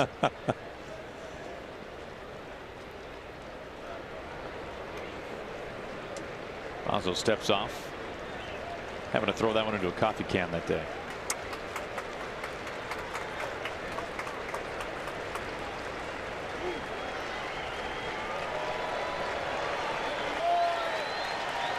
Bases loaded, 2 outs. The 1-2 off the hands. I'm trying to remember, but I think Bill may have had a son that actually ended up being a shortstop for the Rangers for a while. Seems that maybe Jeff, I believe. Not sure how long he played in the big leagues, but there was an umpire whose son ended up playing in the big leagues. I think it was Conklin. Let's see if Pujols can make a big pitch here. Get out of the inning. Pulled foul. You're right. Jeff Kunkel. Long time with the Rangers. 8 years in the big leagues. The son of Bill. Nicely done. Former first-round draft pick also.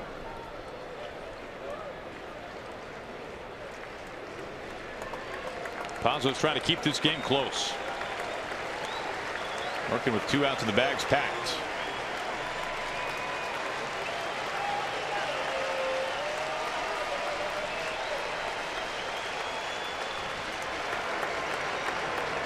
Another 1-2. Ground ball up the middle for a base hit. Pujols is in. Marte coming around to score. Calhoun first to third.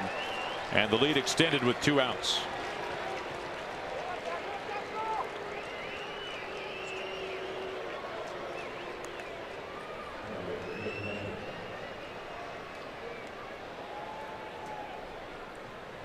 The walks will eventually catch up to you, and that's exactly what's happening here in this inning.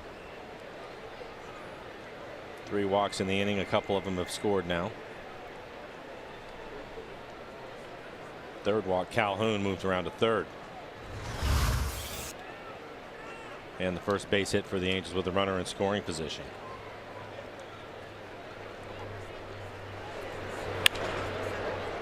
On the first pitch. Out to Dyson to retire the side. 3 runs crossed for the Angels. They have taken the lead.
take a look now at our Geico This Day in Big League history. We go back to 1969. How about Jim Palmer spinning a no-hitter against the A's 4 days after coming off the disabled list?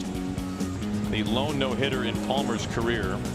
That year, what a year for the Hall of Famer. 234 earned run average, 11 complete games over 23 starts.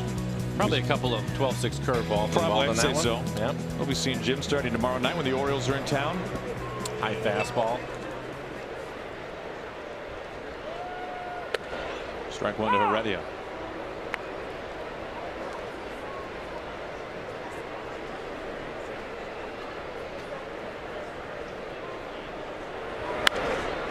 Nothing in 2.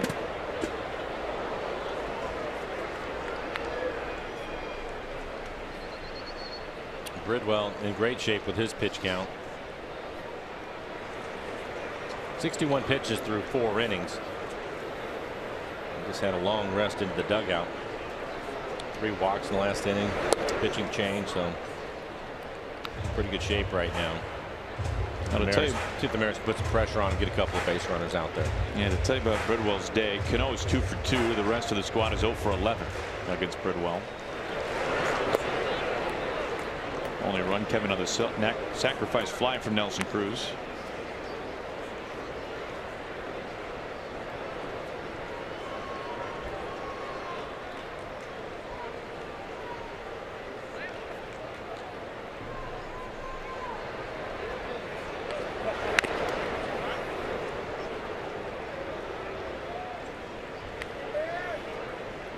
Christian Bergman getting loose in the Mariner pen. Recently recalled. Was in the game last night.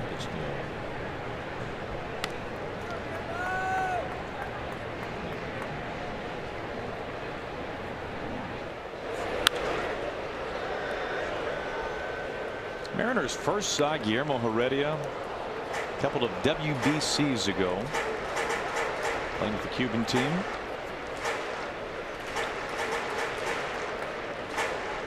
After coming to the States, missing a couple of seasons. After making that journey. Well, we were talking about Haniger earlier getting hit in the face, and there's the guard that Heredia has gone to for his helmet. And again, I think a lot more players are going to start to use it. Don't blame them. He missed it. Haniger 1 for 3 last night. It was a DH for Tacoma. 1 hit was a home run.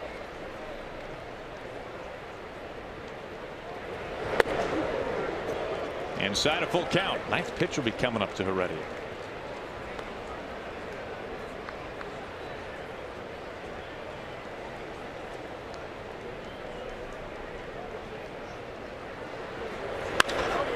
Through the left side for a base hit. Fine at bat by Heredia to begin the bottom of the 5th. First man outside of Cano with the hit off of Bridwell. Well, quite a battle. Works his way back in the count. 9th pitch. Able to get his timing after all of those pitches. Solid base hit in the left.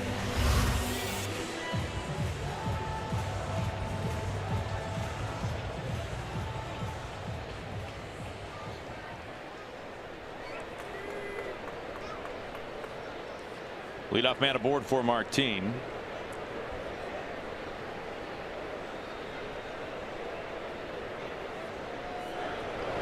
Showing a bunt up the third base line. Barehand play on to first, and it is in time to nab Martin. Good looking play there by Marte. Yeah, unfortunately for the Mariners, Marte makes a great play. A lot of difficulty in this. Barehanded play has to throw all the way back across his body. Clearly, Martin is out. That is not an easy thing to do, and able to keep it in the fair territory so Cron, the first baseman, doesn't get tangled up with the runner. Fine play by Marte.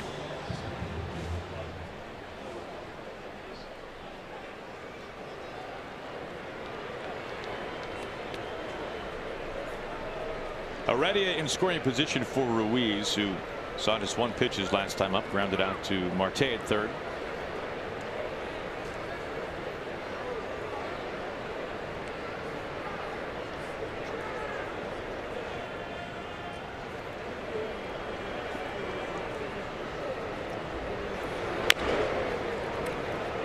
to Marte again. Now Ruiz out number 2.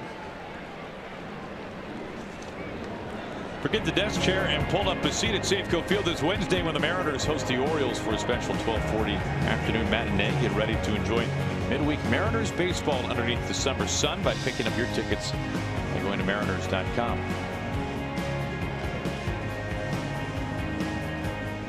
2 outs already, having to stay put at second base. Third time up for Segura.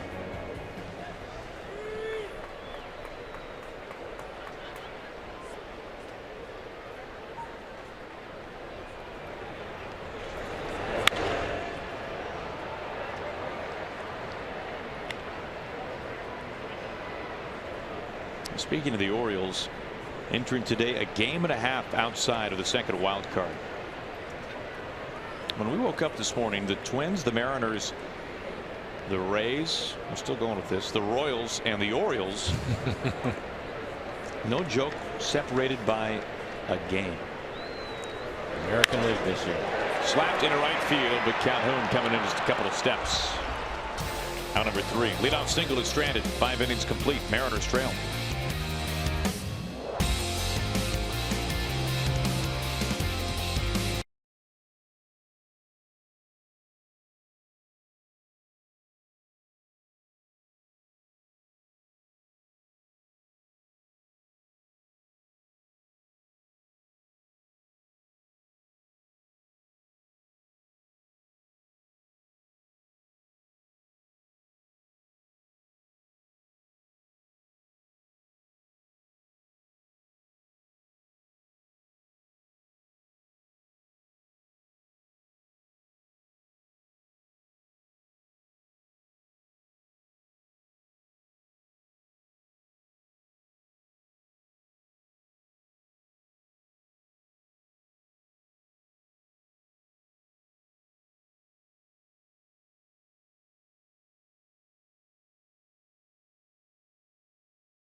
Are leading the Mariners 4-1. We take a look at our Columbia Bank difference of the game, Mike, and we hone in on the 5th inning. Angels getting 3 runs to take the lead off of Miranda and the Mariners. Unfortunately, there were 3 walks in the inning. That certainly helped the Angels score a couple of those runs. Talked about the Mariners with Miranda. He'd been in trouble the entire game, was able to work his way out of it a number of times, but unfortunately it caught up to him in the 5th. As Christian Bergman will take over for the Mariners. Bergman 10 appearances on the year, 4-4 record of 5.32 ERA. Opponents hitting .297 against him. For Bergman, his fastball at 88 miles an hour. Has all the pitches: slider, cutter, curveball, and changeup. Bergman had a couple of really strong starts back in May for the Mariners. 7 1/3 against the A's. 7 1/3 scoreless, by the way, with 9 strikeouts. Also had a 7 innings scoreless start at Fenway Park against the Red Sox.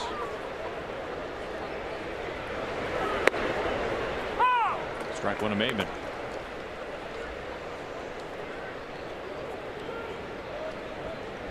In fact, that start for Bergman against the Red Sox at Fenway, that came on the heels of the lowest of low points for the Mariners this year. That came the day after a guy named Brian Johnson spun a complete game against the Mariners. Complete game shutout, no less. And you probably remember some of the comments from guys like Nelson Cruz following that one, calling it an embarrassment and how much the lineup needed to pick it up. And actually, Mike, if you go back and you look at the standings, Since then? well, if you look at the standings that day, Mariners were the worst team in terms of just pure wins and losses in the American League. And since then, they've been one of the best. And it's been a huge turnaround. And for Bergman, mind you, Opposed by the reigning Cy Young winner in that game, Rick Porcello, he outpitched. And the Mariners offense after that really picked it up. They've been consistently somewhere 4th or 5th in the American League in runs scored. So they've done a much better job. No doubt.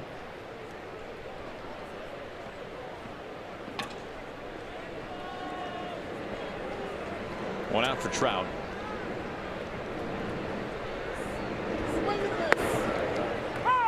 Oh, and 1.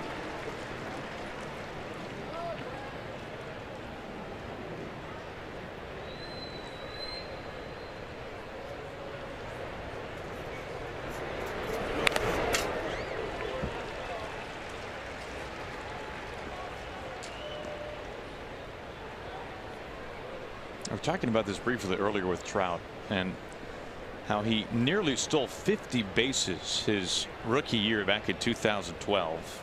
He finished the year, he led all of baseball as a 20-year-old with 49 bags. Got looking for the second time. 2 up, 2 down for Bergman. MLB.tv every night, every device. Watch all out-of-market regular season games live, plus get a free subscription to At-Bat Premium, the #1 app for live baseball. Blackout and other restrictions apply. Visit MLB.tv for details. Strike 1 to Pujols. If you go back to game 162 for Trout that year, sitting on 49 steals, it was a game against the Mariners. So his last day in order to get to that incredible mark of 50 steals. He reached base in the first inning. Jesus Montero to Dustin Ackley kept him from 50 bags. Nice job. 1-2-3 Christian Bergman.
As we move to the bottom of the 6th inning, 4-1. It was a 3-run 5th inning for the Angels.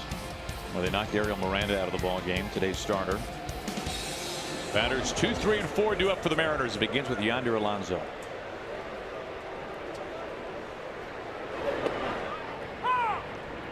And if you haven't already, Yonder Alonso earlier this year writing a piece for the Players Tribune, and it is well worth the read. Yonder, an all-star for the first time this season, and chronicling he and his family leaving Cuba and coming to the States as an 8-year-old. It's a pretty emotional read. None of them spoke any English, and the gist of it, and again worth the time, was that his parents basically came into his room one day and said, pack the minimal things, we're leaving. And then they wind up in Miami.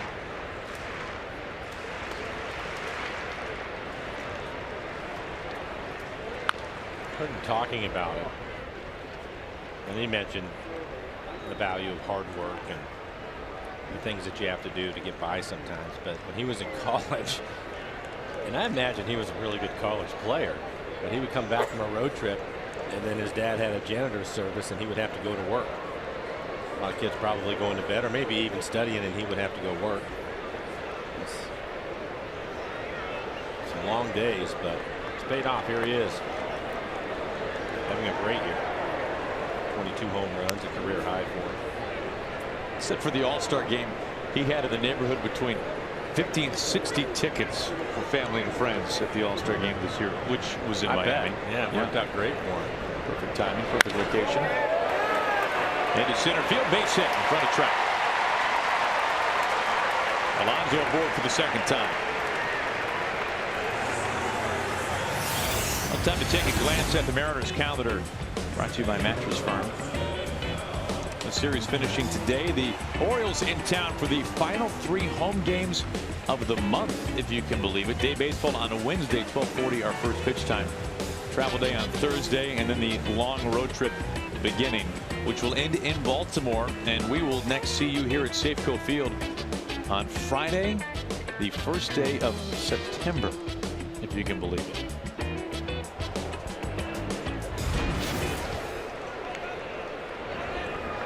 Robinson Cano having a good day, 2 for 2, including a double.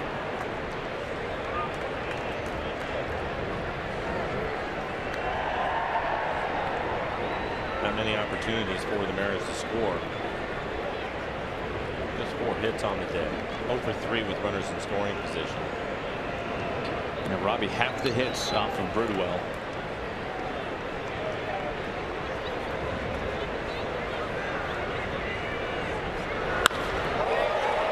Calhoun comes in. 1 out.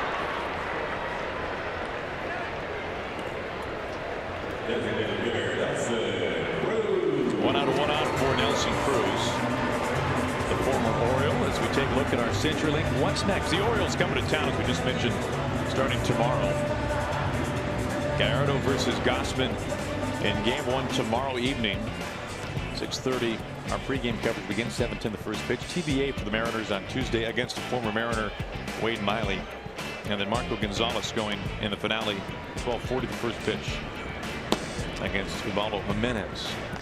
Well, we've seen plenty of Blake Parker in this series already. He's warming up. Cruz pops the first pitch up foul. Cron out of room. Orioles just a game and a half outside of that second wild card.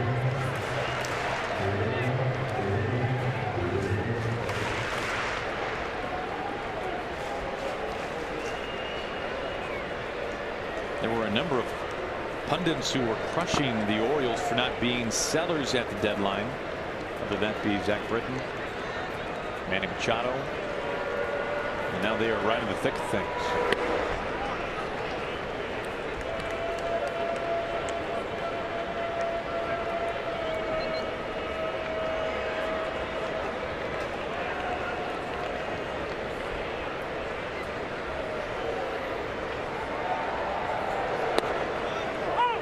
Strike to make it 1-2. Talked about Bridwell before the game. His fastball command has been much better. We've seen that this afternoon. He has an excellent curveball. He's been able to get to it because of his fastball command.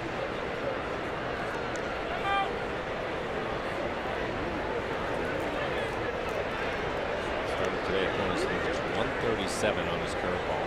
Nelson's seen a couple of them here in this at bat.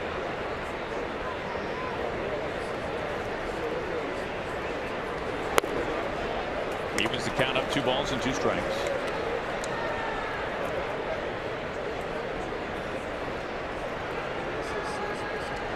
I believe it is 4-1.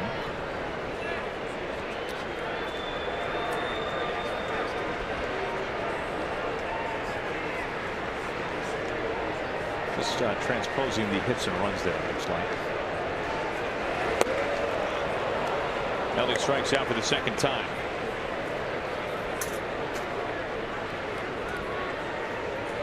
Wow. There you go. The power here. Wow. That was impressive. else you want him to do. 2 outs. Alonso at first base for Seager. In between innings, you were saying something about pizza, so. You're right, I was. A couple of flyouts for Kyle, one to center field, one to right field.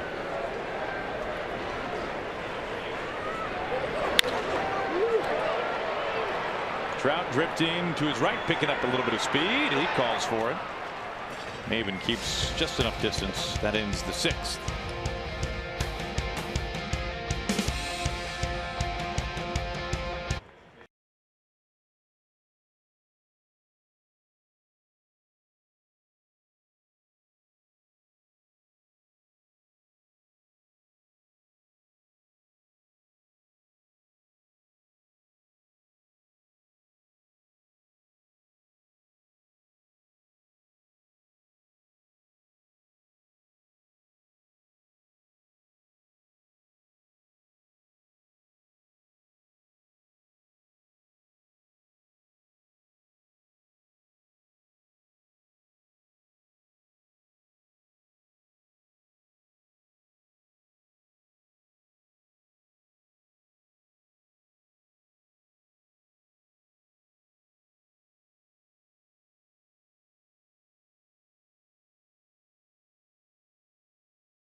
Seattle Mariners baseball on Root Sports is brought to you by Jack in the Box. Come try the new Smoky Jack Burger or Chicken Sandwich. Limited time only.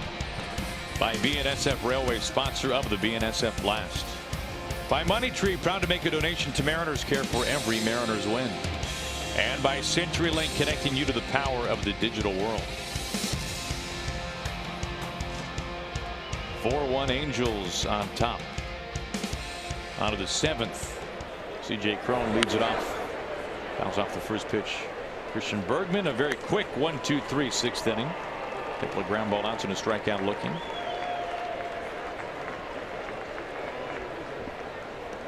A lot of strikes. 10 pitches, 9 strikes from him. 0-2.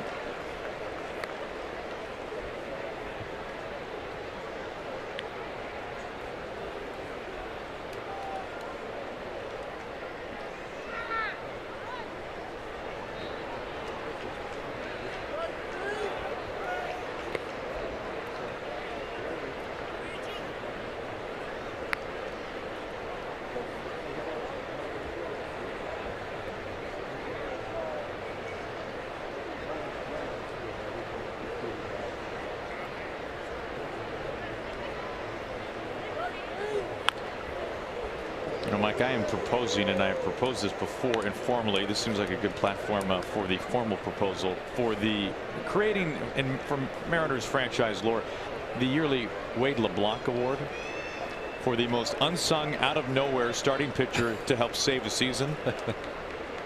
I think Wade would be proud to have his name associated with that. I think so. And this year, given the fact the Mariners have used in total 35 pitchers and 15 starters, I believe. Now, Christian Bergman. Every time you say that number, it's amazing to me. We'll see if Christian Bergman is a candidate by year end. We'll see what happens. He was called up. I thought maybe he would be the starter on Tuesday, but we've seen him now a couple of relief appearances. So let's see. So his role might be going forward. We chronicled in the last inning his contributions to the rotation earlier this year. Another ground ball. Tough hop. Right off of Segura and into center field. That's an error.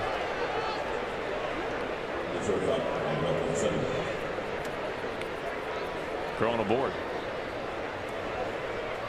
I think this is going to catch him a little bit flat-footed out at shortstop. Right to him. Kind of an in-between hop. And there it is, comes up on him, hits on his bare hand. Stings a little bit too. That'll be an E6.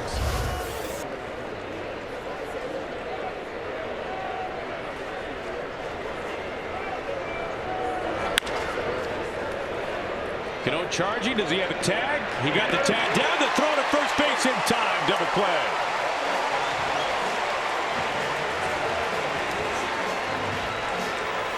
There's an awareness and a timing for everything, and Robbie understands that. Started to rush in to charge the ball, stopped on the baseline, knowing that he would have a chance for the tag. Perfectly timed. Nice double play for Bergman after the error.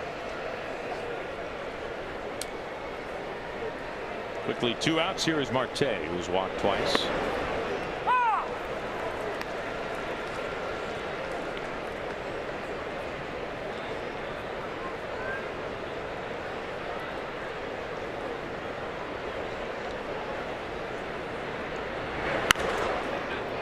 Hold left field, but foul ball. 0-2.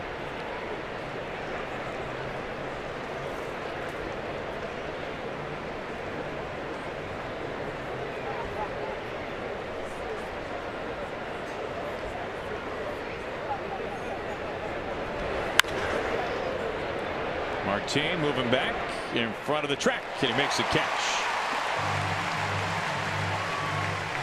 Bergman faces the minimum despite that leadoff error. We'll keep it right here for God Bless America.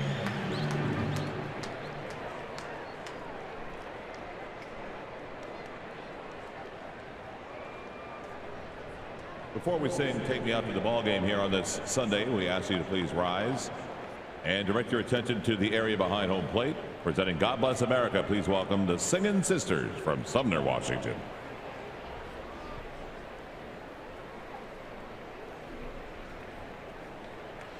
God bless America, land that I love. Stand beside her and guide her through the night with the light from above, from the mountains to the prairies, to the oceans, white with foam.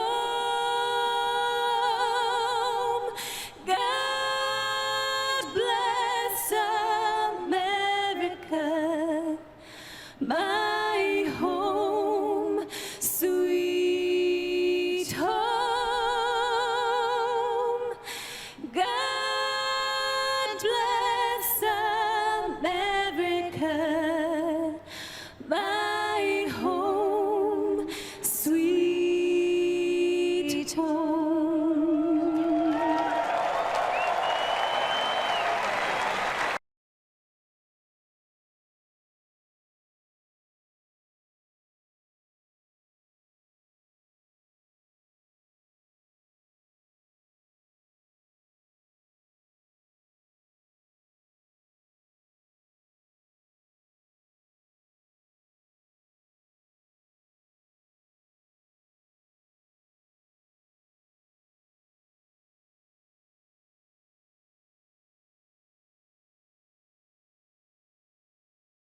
On to the bottom of the 7th here inside Safeco Field.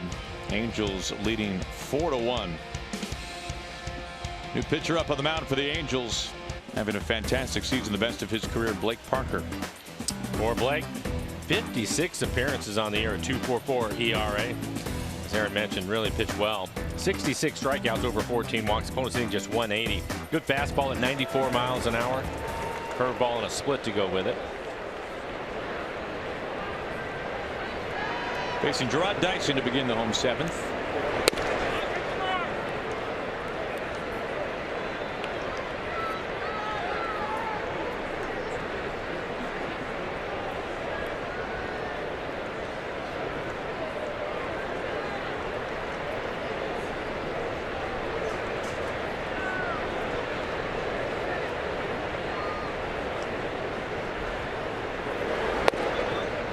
Talking about some of the struggles for the Mariners in their bullpen. Angels scoring runs late. The Angels bullpen has been pretty good. 10 2/3 has given up 3 runs. Norris gave up all 3 of those runs, by the way. But 10 2/3, 3-0 record. 12 hits, 12 strikeouts. Have not walked anybody.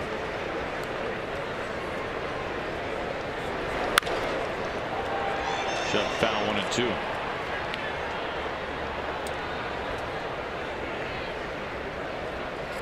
Now, as we continue to look ahead to the Orioles coming to town tomorrow, and they are right there in the mix for the wild card. Orioles losing as we speak late and down by 5 runs at the Coliseum against the A's.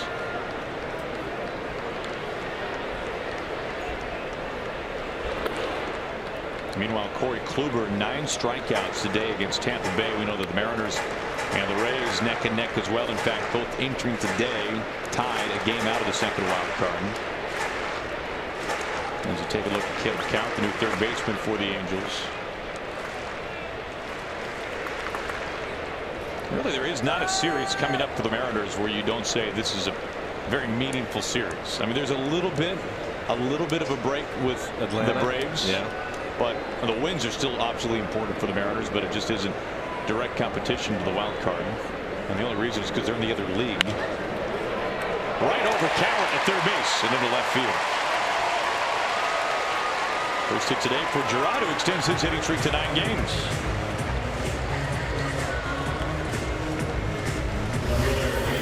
We'll take a look at the swing by Dyson. Inside out swing, jams him a little bit. Soft line drive into left field, but able to get over third baseman's head to pick up a base hit. Dyson has been hot lately. Had a couple of hits last night.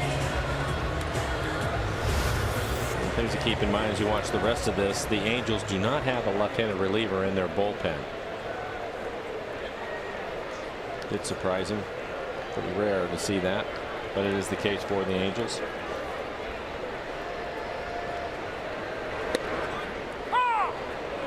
Last year the Marlins went a little brief period of time, actually more than that, without a lefty, which is surprising for a team that plays in Bryce Harper's division.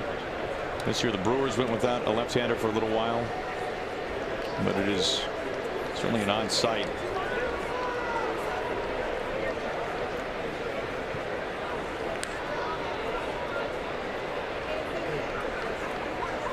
Dyson taken off, slides in, safe.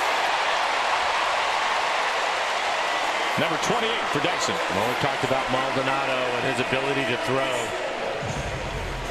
And I thought Dyson had a pretty good jump, ran on a good pitch, but a great throw by Maldonado makes this a close play.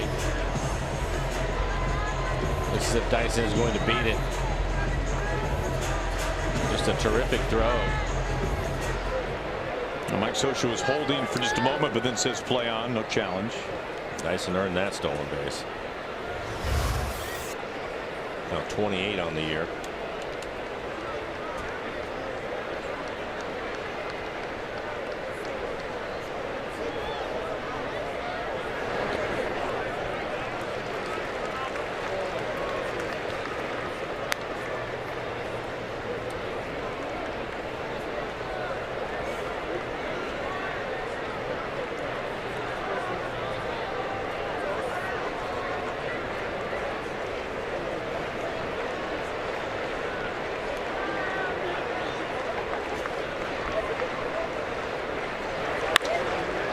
To Simmons.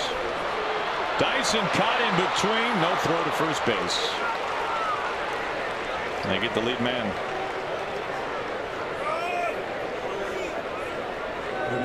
Now, Mike, what happened here? Well, Dyson, you can see where Simmons is playing, and the ball's not in front of Gerard. Typically, you're not going to go. That is a no-go all the way, but for some reason he took a couple of steps. I think he thought he was going to be able to get back if there was a bobble or something, but it did not happen, so a mistake. A rare mistake for Dyson, one of their best base runners this year. That is costly. The Mariners now 0 for 4 with runners in scoring position. General rule, though, when you're at second base, if the ball is hit to your right, you're going to hold up, and unfortunately took a couple of steps and was caught.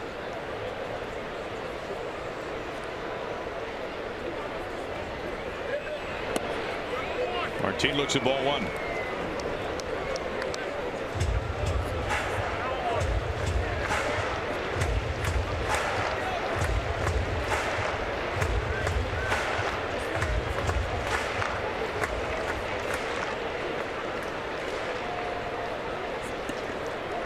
Danny Valencia has come out on deck. He's going to hit for Ruiz.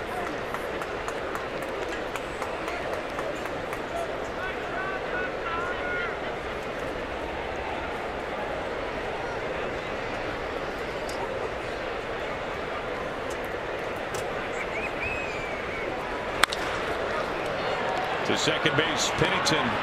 On to Simmons, and a double play. A promising start to this bottom of the 7th, and it ends abruptly. We go to the 8th.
Now the Eagles and Doobie Brothers are coming to Safeco Field on Saturday, September 30th for a unique rock and roll doubleheader. Tickets are on sale right now for the Classic Northwest at Ticketmaster.com.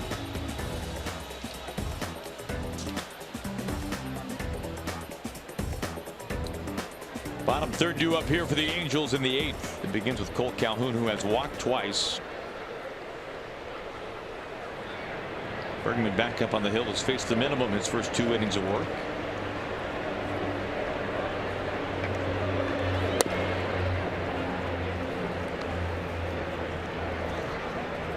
Ruled ball 1.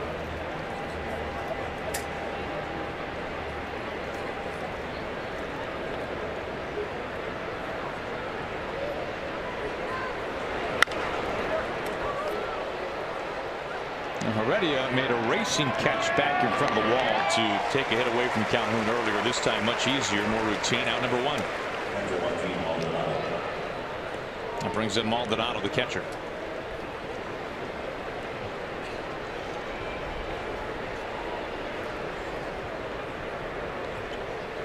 Yusmeiro Petit warming up inside the bullpen for the Angels.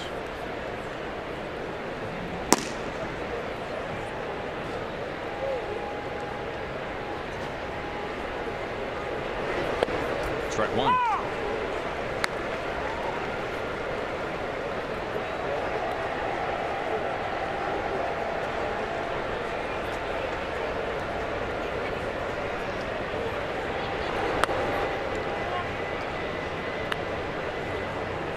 Bergman, the former Rocky, Nolan Arenado, having to exit the game today for the Rockies after being hit in the hand by a pitch. So hopefully that will not be too costly for Colorado in the midst of a very strong year. A little bit tough for the National League and their stars. Harper leaving the game yesterday.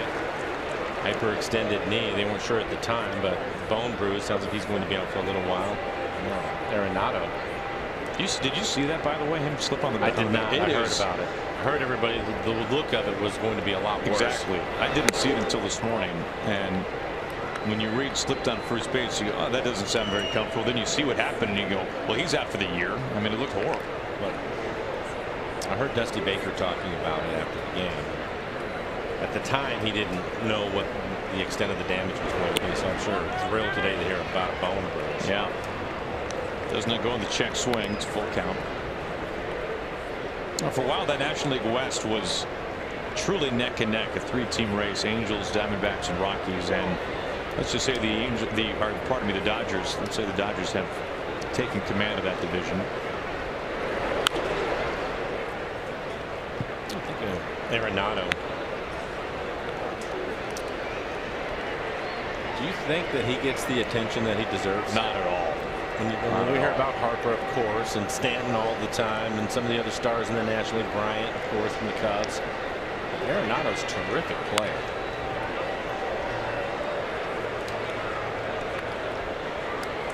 You can make the case that the two most underappreciated stars in the National League. Superstars. I think they're. I know where you're going with the second one too. Both of them superstars.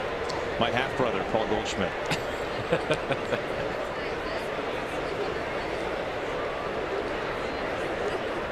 That's a great player. Gets him. One out hit batter. I'll stick around after the game to watch a new episode of Mariners All Access. Get exclusive player interviews, behind the scenes footage, and Mariners stories you can't find anywhere else. If you missed today's episode, tune in for re-airs throughout the week on Root Sports. For your local programming schedule, visit rootsports.com.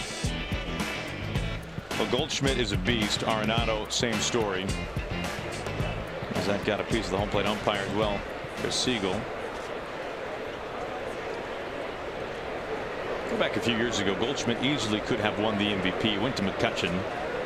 And hard to argue Andrew McCutchen's numbers that year, but probably the deciding factor, the fact the Pirates were a playoff team and the Diamondbacks were not. I think so. But you could have made a case for Goldschmidt's numbers, and it would not have taken much effort.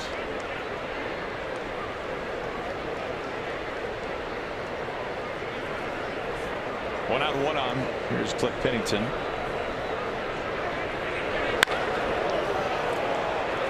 Into right field, Martin. Maldonado was taken off. Here comes the throw, the tag, safe.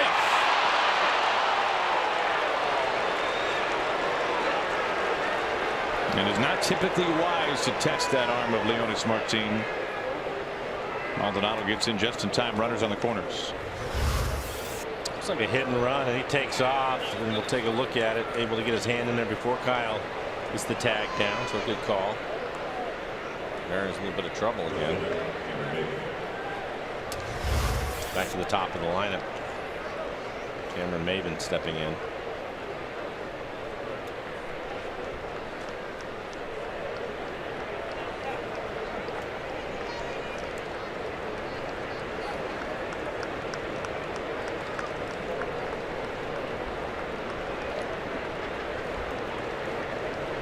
Maldonado at third, Pennington at first, one out. First pitch to Maven, way outside.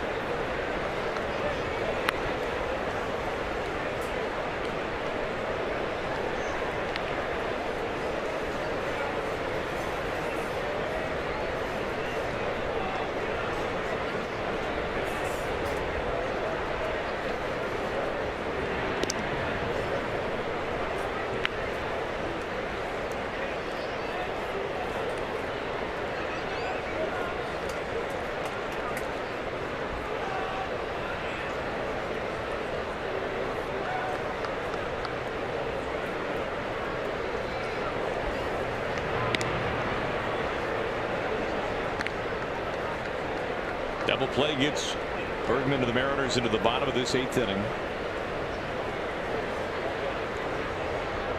Trying to keep Pennington close at first. He's got Maldonado at third now.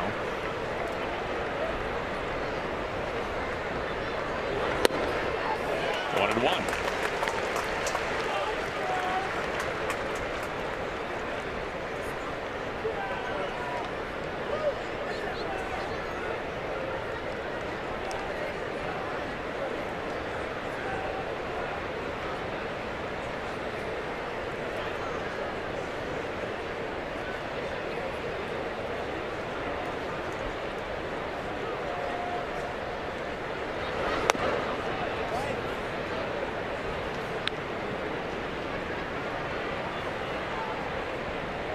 Thinking more about Bergman and the TBA that is looming for the Mariners in the rotation coming up against the Orioles on Tuesday. Second to last game of this homestand. We say, as we already have today, the number of pitchers the Mariners have used this year and the number of starters in particular. And to kind of help put it in perspective more, the Mariners have used enough different starting pitchers to make up 3 rotations this season. Yeah. See Scott Service in the background, just watching him on a nightly basis try to manage this bullpen every single night under those circumstances has been difficult, and the guys have really done well, but this series has caught up to him a little bit. It's been tough.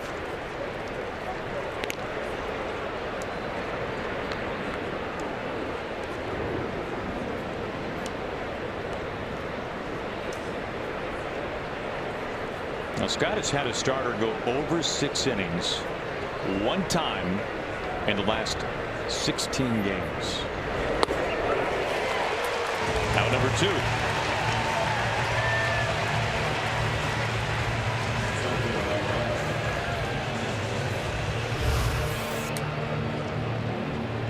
A lot of run to that last pitch, ended up in off the plate.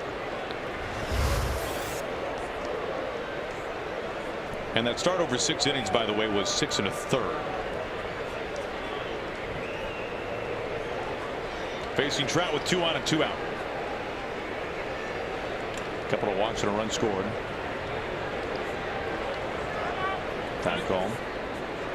And unfortunately for the Mariners, costly 6 1/3. It's Paxton going on the disabled list after that game. Scott saying optimistically 3 weeks. Right. For Paxton. 0-1.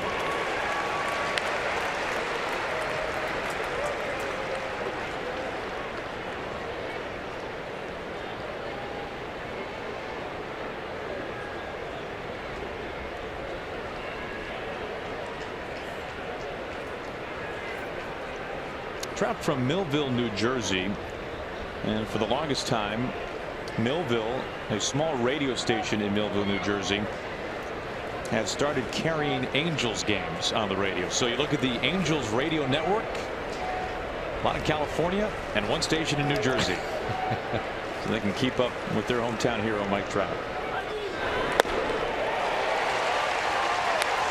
0-2.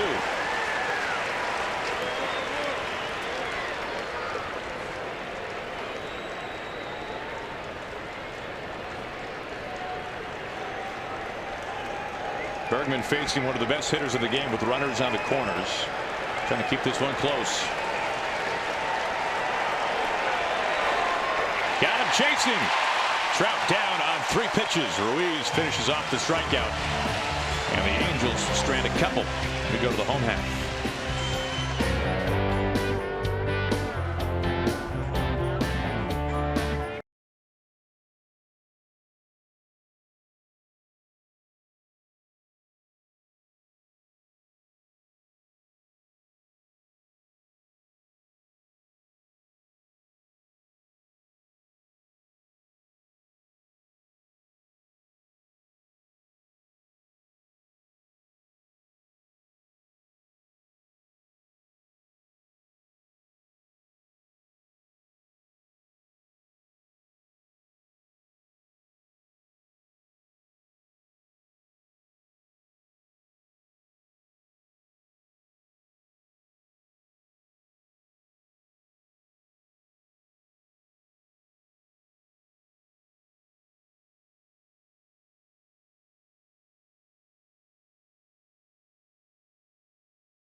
Safeco Field on Edgar Martinez Jersey Day. His number officially being retired last night pregame.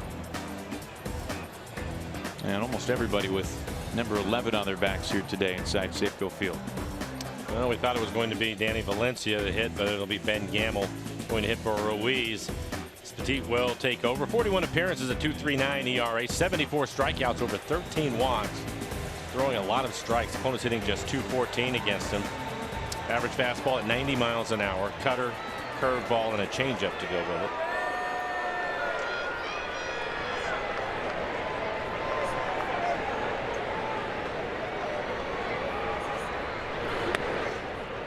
Ball one to Gamel. And as we wrap up Edgar weekend, Mike, as customary, no batting practice today pregame because of Sunday earlier start time. But if you don't mind, the Mike Flowers BP, as Trout doesn't have to move far.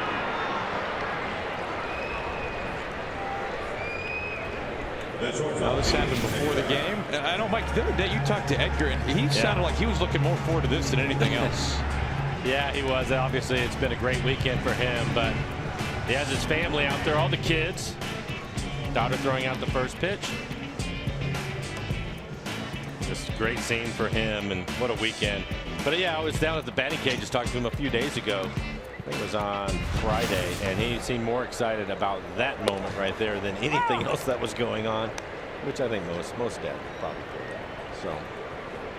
His children unveiling his number 11 yesterday, which was very special. Segura at the plate, 0-1, 1 out. Easy ground ball out to Pennington. Mike, will you tell us about batting practice one day with Edgar Roman? Well, Edgar, let's just say Edgar would walk around barely paying attention to anything. And anybody that's seen batting practice, there's also guys hitting fungos to the infielders and a lot going on. And Edgar would be one of those guys that would be out shagging or whatever when he comes in for his turn to hit, but typically just walk in and not pay attention to what was going on. And baseballs are flying all over the place, but he could usually would navigate his way through it without seeing even one baseball. And he ended up getting hurt in '93. We were talking about spring training games. We had our last one. It was up in Vancouver, and he ended up pulling his hamstring right before the season started. Missed a lot of time, and he was on his way back. And we're taking batting practice, and Edgar was out at second base. I was hitting. And it's typical you go out and you practice your jumps and your secondary leads and stuff like that during batting practice, which is what Star was doing. And I hit a line drive, and Edgar, of course, was not watching. The last second he picked it up out of the corner of his eye. Bends backwards, falls to the ground. And we're all thinking, are you kidding me? And we finally get him back, and now he's laying down in the middle of the infield during batting practice. And my immediate thought was, well, I'm getting released right now. The Mike Flowers arrow was a fine one, wasn't it? Fortunately, he was able to get back up and dusted himself off, and he was okay. But yeah, I thought that was going to be it. For you, and maybe for Edgar for a while. No, for me, for sure.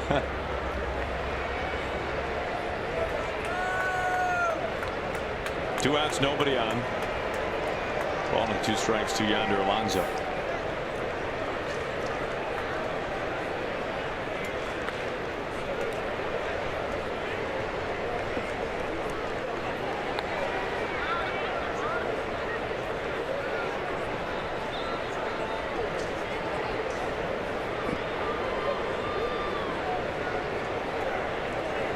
Mariners will have to come back with limited outs remaining to this one in order to avoid a 4-game sweep to the hands of the Angels.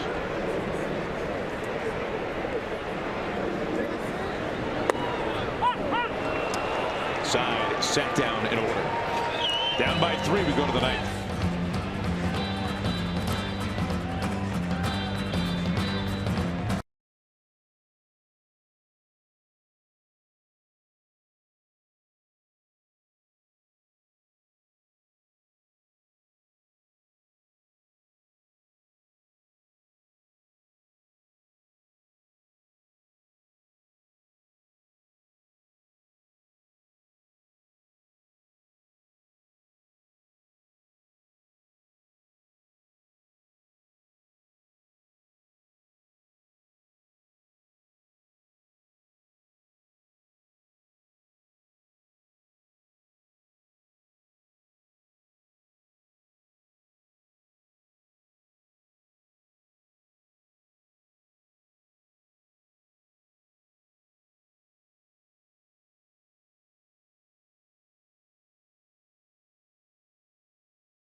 Hi, everybody. Angie Bentinck here at the Ford Sports Desk. We are calling this Edgar Martinez weekend for good reason, because people are vacationing around it. Jordan checks in using the hashtag #WhereIRoot presented by Alaska Airlines. Game 3 of the weekend feels like I've spent more time at Safeco Field than in my own home. Not surprised to hear that.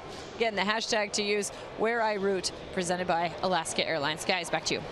Thank you, Angie. Strike one of Pujols to start the ninth. Zunino, the new catcher for the Mariners. Gamble pinch hit for Ruiz in the bottom of the 8th.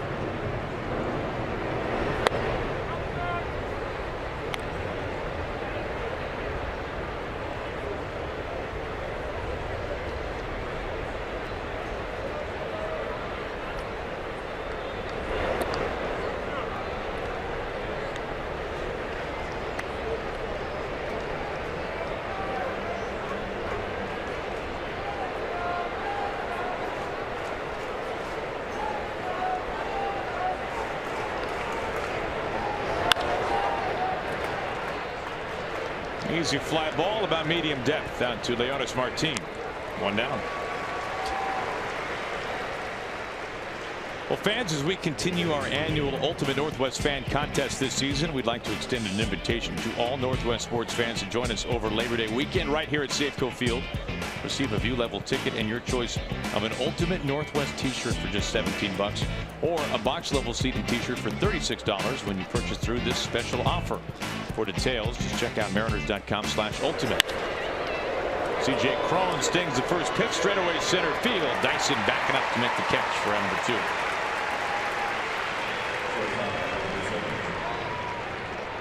Another look at our CenturyLink What's Next 3-game series beginning tomorrow here at Safeco Field against Baltimore. Right in the wild card hunt, Giovanni Gallardo gets the ball for the Mariners, the former Oriole.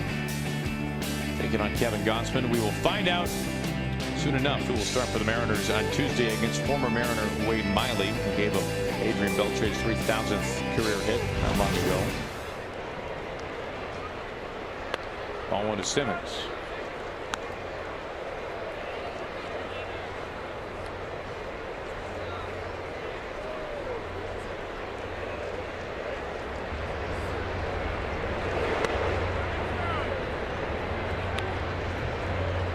To ask Wade how he felt about that. I know Joe Beimel, a former Mariner, gave up Tony Gwynn's final home run, and he was honestly honored to have been the guy to do that. I wonder how Wade feels about giving up 3,000 to one of the all-time bests in Beltre.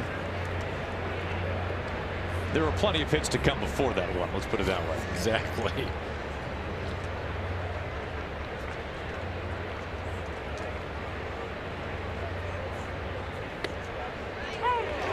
I don't see why a pitcher would be upset by that. You're going to give up hits. You're going to give up home runs in your career. I mean, it's going to happen. Especially the guys who are really good. It may as well be a milestone every now and then, right? I think so. Wade's a pretty candid guy. I think he'll tell us. Pop up on the infield. Cano calling for this one. Now, good work by Christian Bergman. Retires his side in order yet again. We go to the bottom of the 9th. Final 3 outs for the Mariners.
Angels lead at 4-1. Coming up on Mariners postgame presented by Alaska Airlines. We will head inside the clubhouse after this one to get reaction. Wrap this one up as well as this series, and we will also hear from the skipper. It's a good idea to know what the competition is doing too. We will check out what's going on in the AL wild card race. It's all coming up on Mariners postgame presented by Alaska Airlines. Guys. Thank you, Angie. Mariners down to their final 3 outs, and a guy that they have seen plenty of, working for the 3rd straight day, Kenyon Middleton. Good fastball. He will be in the upper 90s. Curveball and a changeup to go with it. 43 appearances, a 4-0 record. ERA just under 4. 41 strikeouts over 14 walks, only hitting .253. He's given up 7 home runs this year. As Aaron's mentioned, we've seen him a couple of times already, and basically he'll go right at you with a good fastball. Middle of the lineup. Cano, Cruz, and Seager due up.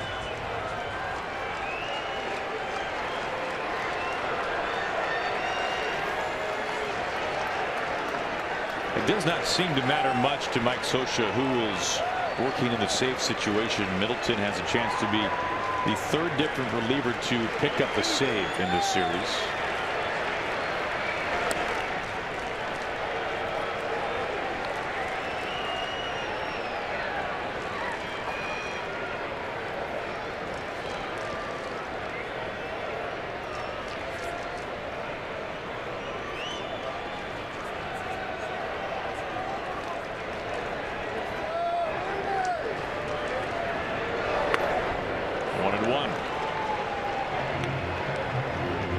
Middleton with some local ties.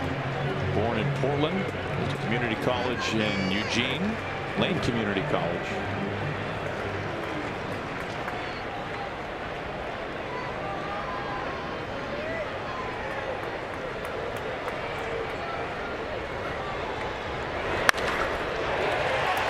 Shallow right field, low pick, Pennington, long throw, not in time.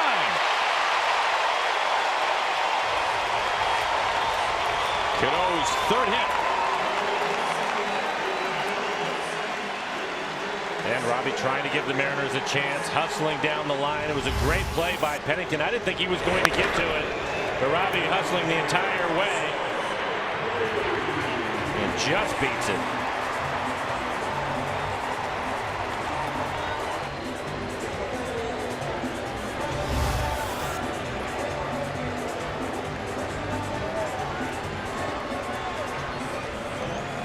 Nelson Cruz, he's driven in the 1 run for the Mariners, a sacrifice fly all the way back in the 1st inning.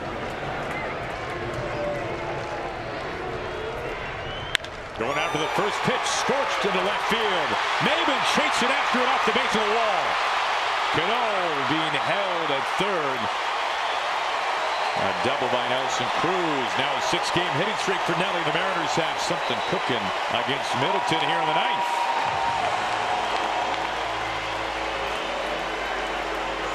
I don't know if there's been a line drive hit this year that's been able to get to the left center field wall as quickly as this one does. 98 miles an hour, middle in.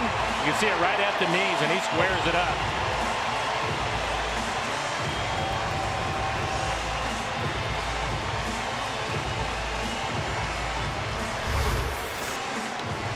Well, only once this year for Middleton, keep in mind, he's making his 44th appearance. Only once has he given up more than 2 hits. Now the Mariners get the leadoff single, now the double by Cruz. He has given up 7 home runs. Kyle Seager with 18 home runs on the year.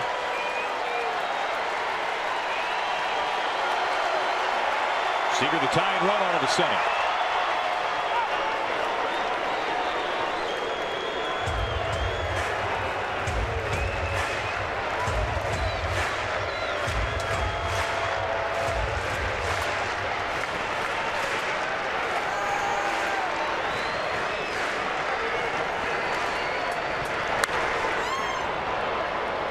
That one at 99 miles an hour.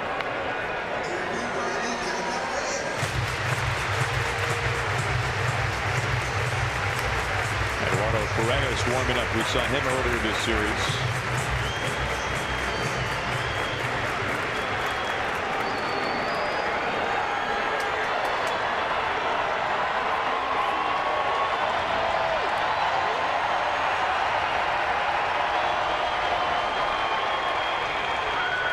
The 0-2. Now number 1.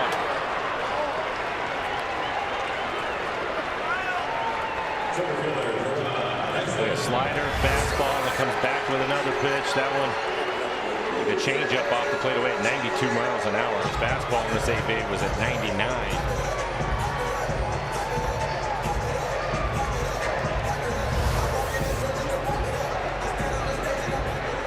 2 on, 2 outs left for the Mariners. Here's Dyson. Extended his hitting streak to 9 games with a base hit his last time up.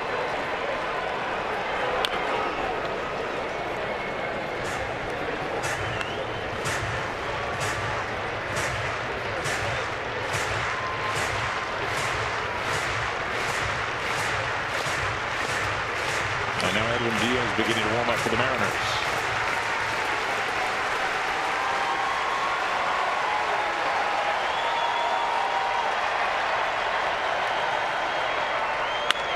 And playing through. Cano is in. Cruz moves up the station into third. The Mariners inch a run closer. Multi-hit day for Gerard Dyson. And the Mariners now down by just 2. And trying to tie this game up, and a lot of speed for them now at first base. This is the guy that you want. We take a look at it. Aaron mentioned it, extending his inning streak to 9 games and another base hit for him. Batting average continues to climb. More importantly, he's on base a lot more over the last week or so.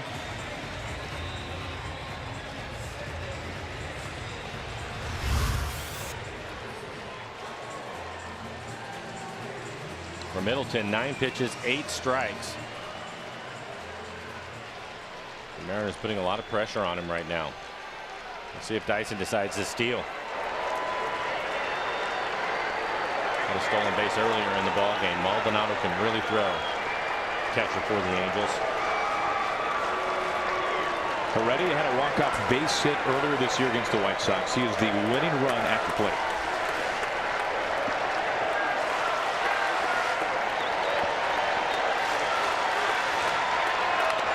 Fouls off the first pitch at 98.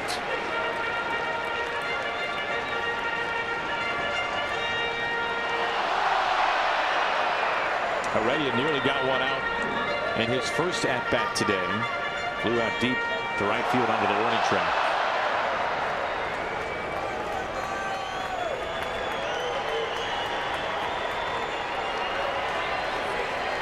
Cruz at third, Dyson at first.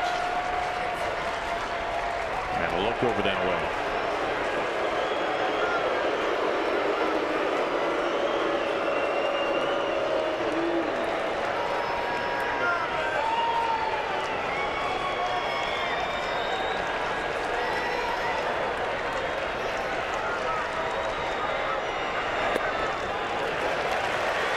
Mike, especially in this type of situation, the advantages for a hitter when you have Dyson at first base?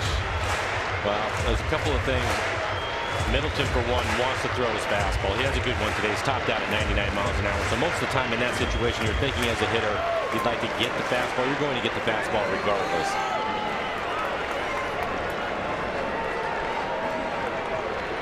I think what you hope, and that's a quality fastball in the outside corner, what you hope is that maybe he rushes to the plate, doing something he's not comfortable with, and you get that fastball in the middle of the plate. That did not happen on this last pitch. It is right on the outside corner.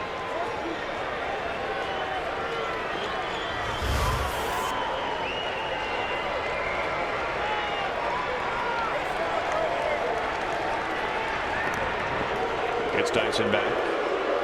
Another part about this too, with Dyson's speed and just one out, if Heredia can pick up a base hit right here, there's a good chance he's going to end up at third base. Dyson will, first to third.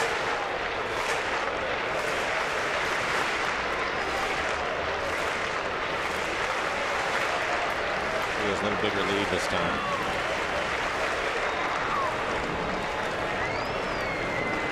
Time call.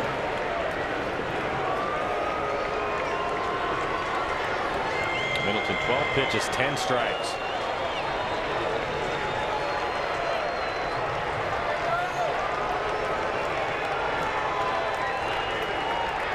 Again to first.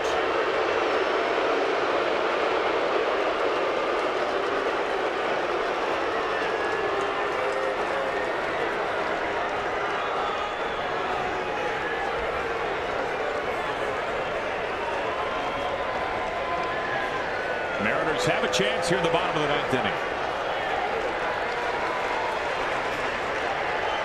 The 1-2.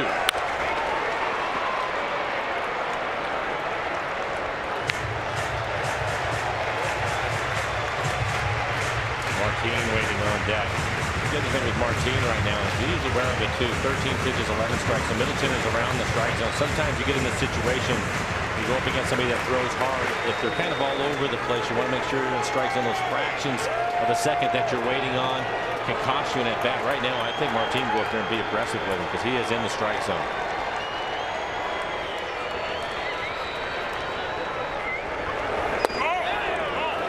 Just missed the outside corner. 2-2. Take a look at it. 99 miles an hour. Just off the outside corner.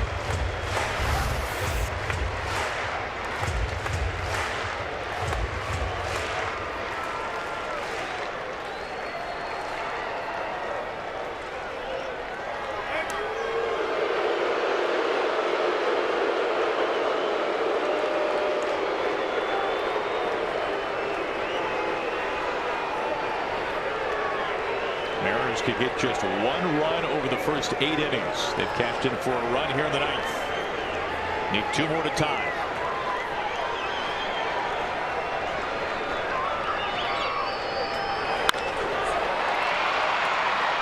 Maben comes in middle depth. Cruz is at third. Not a strong runner. 2 outs.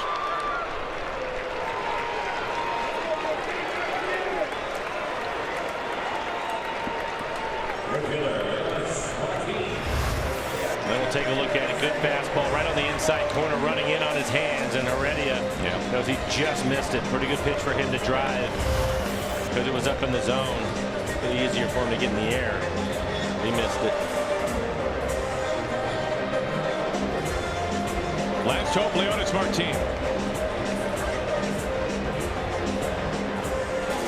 Walk-off home run last July against the White Sox.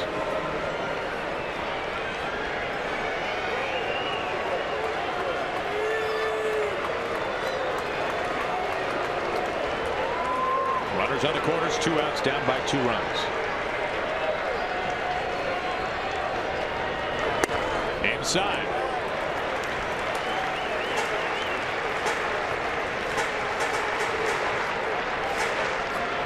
Now Martin could wash away the pain of the last 3 nights with 1 swing.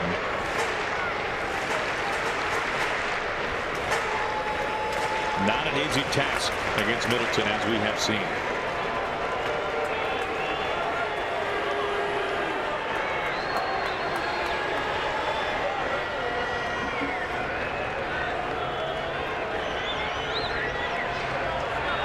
Long hold. Now time is called.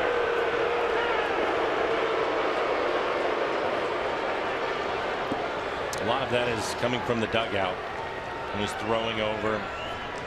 Asking him to hold the ball a little bit longer, trying to change up his times to home so that Dyson can't time him if he's trying to get a jump.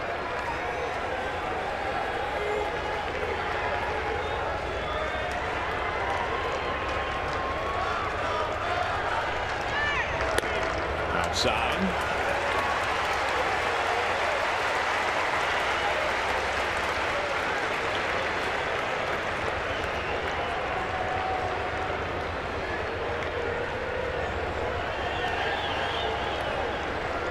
Martin ahead 2-0. Runners on the corners, 2 outs, bottom of the 9th inning. Mariners trying to avoid the sweep.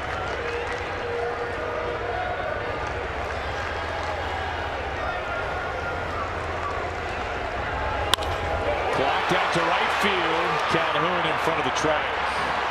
Your ball game. Tough one here today. The Mariners fall 4-2 the final score and get swept in 4 games by the Angels, who continue their climb of the wild card standings. They've now won 6 in a row. Mariners post-game presented by Alaska Airlines starts right now. Brad, Ryan, guys, take it away. All right, Aaron, Mike, thank you very much. Trout and the guys get to do it 4 consecutive times. The Angels' first 4-game sweep this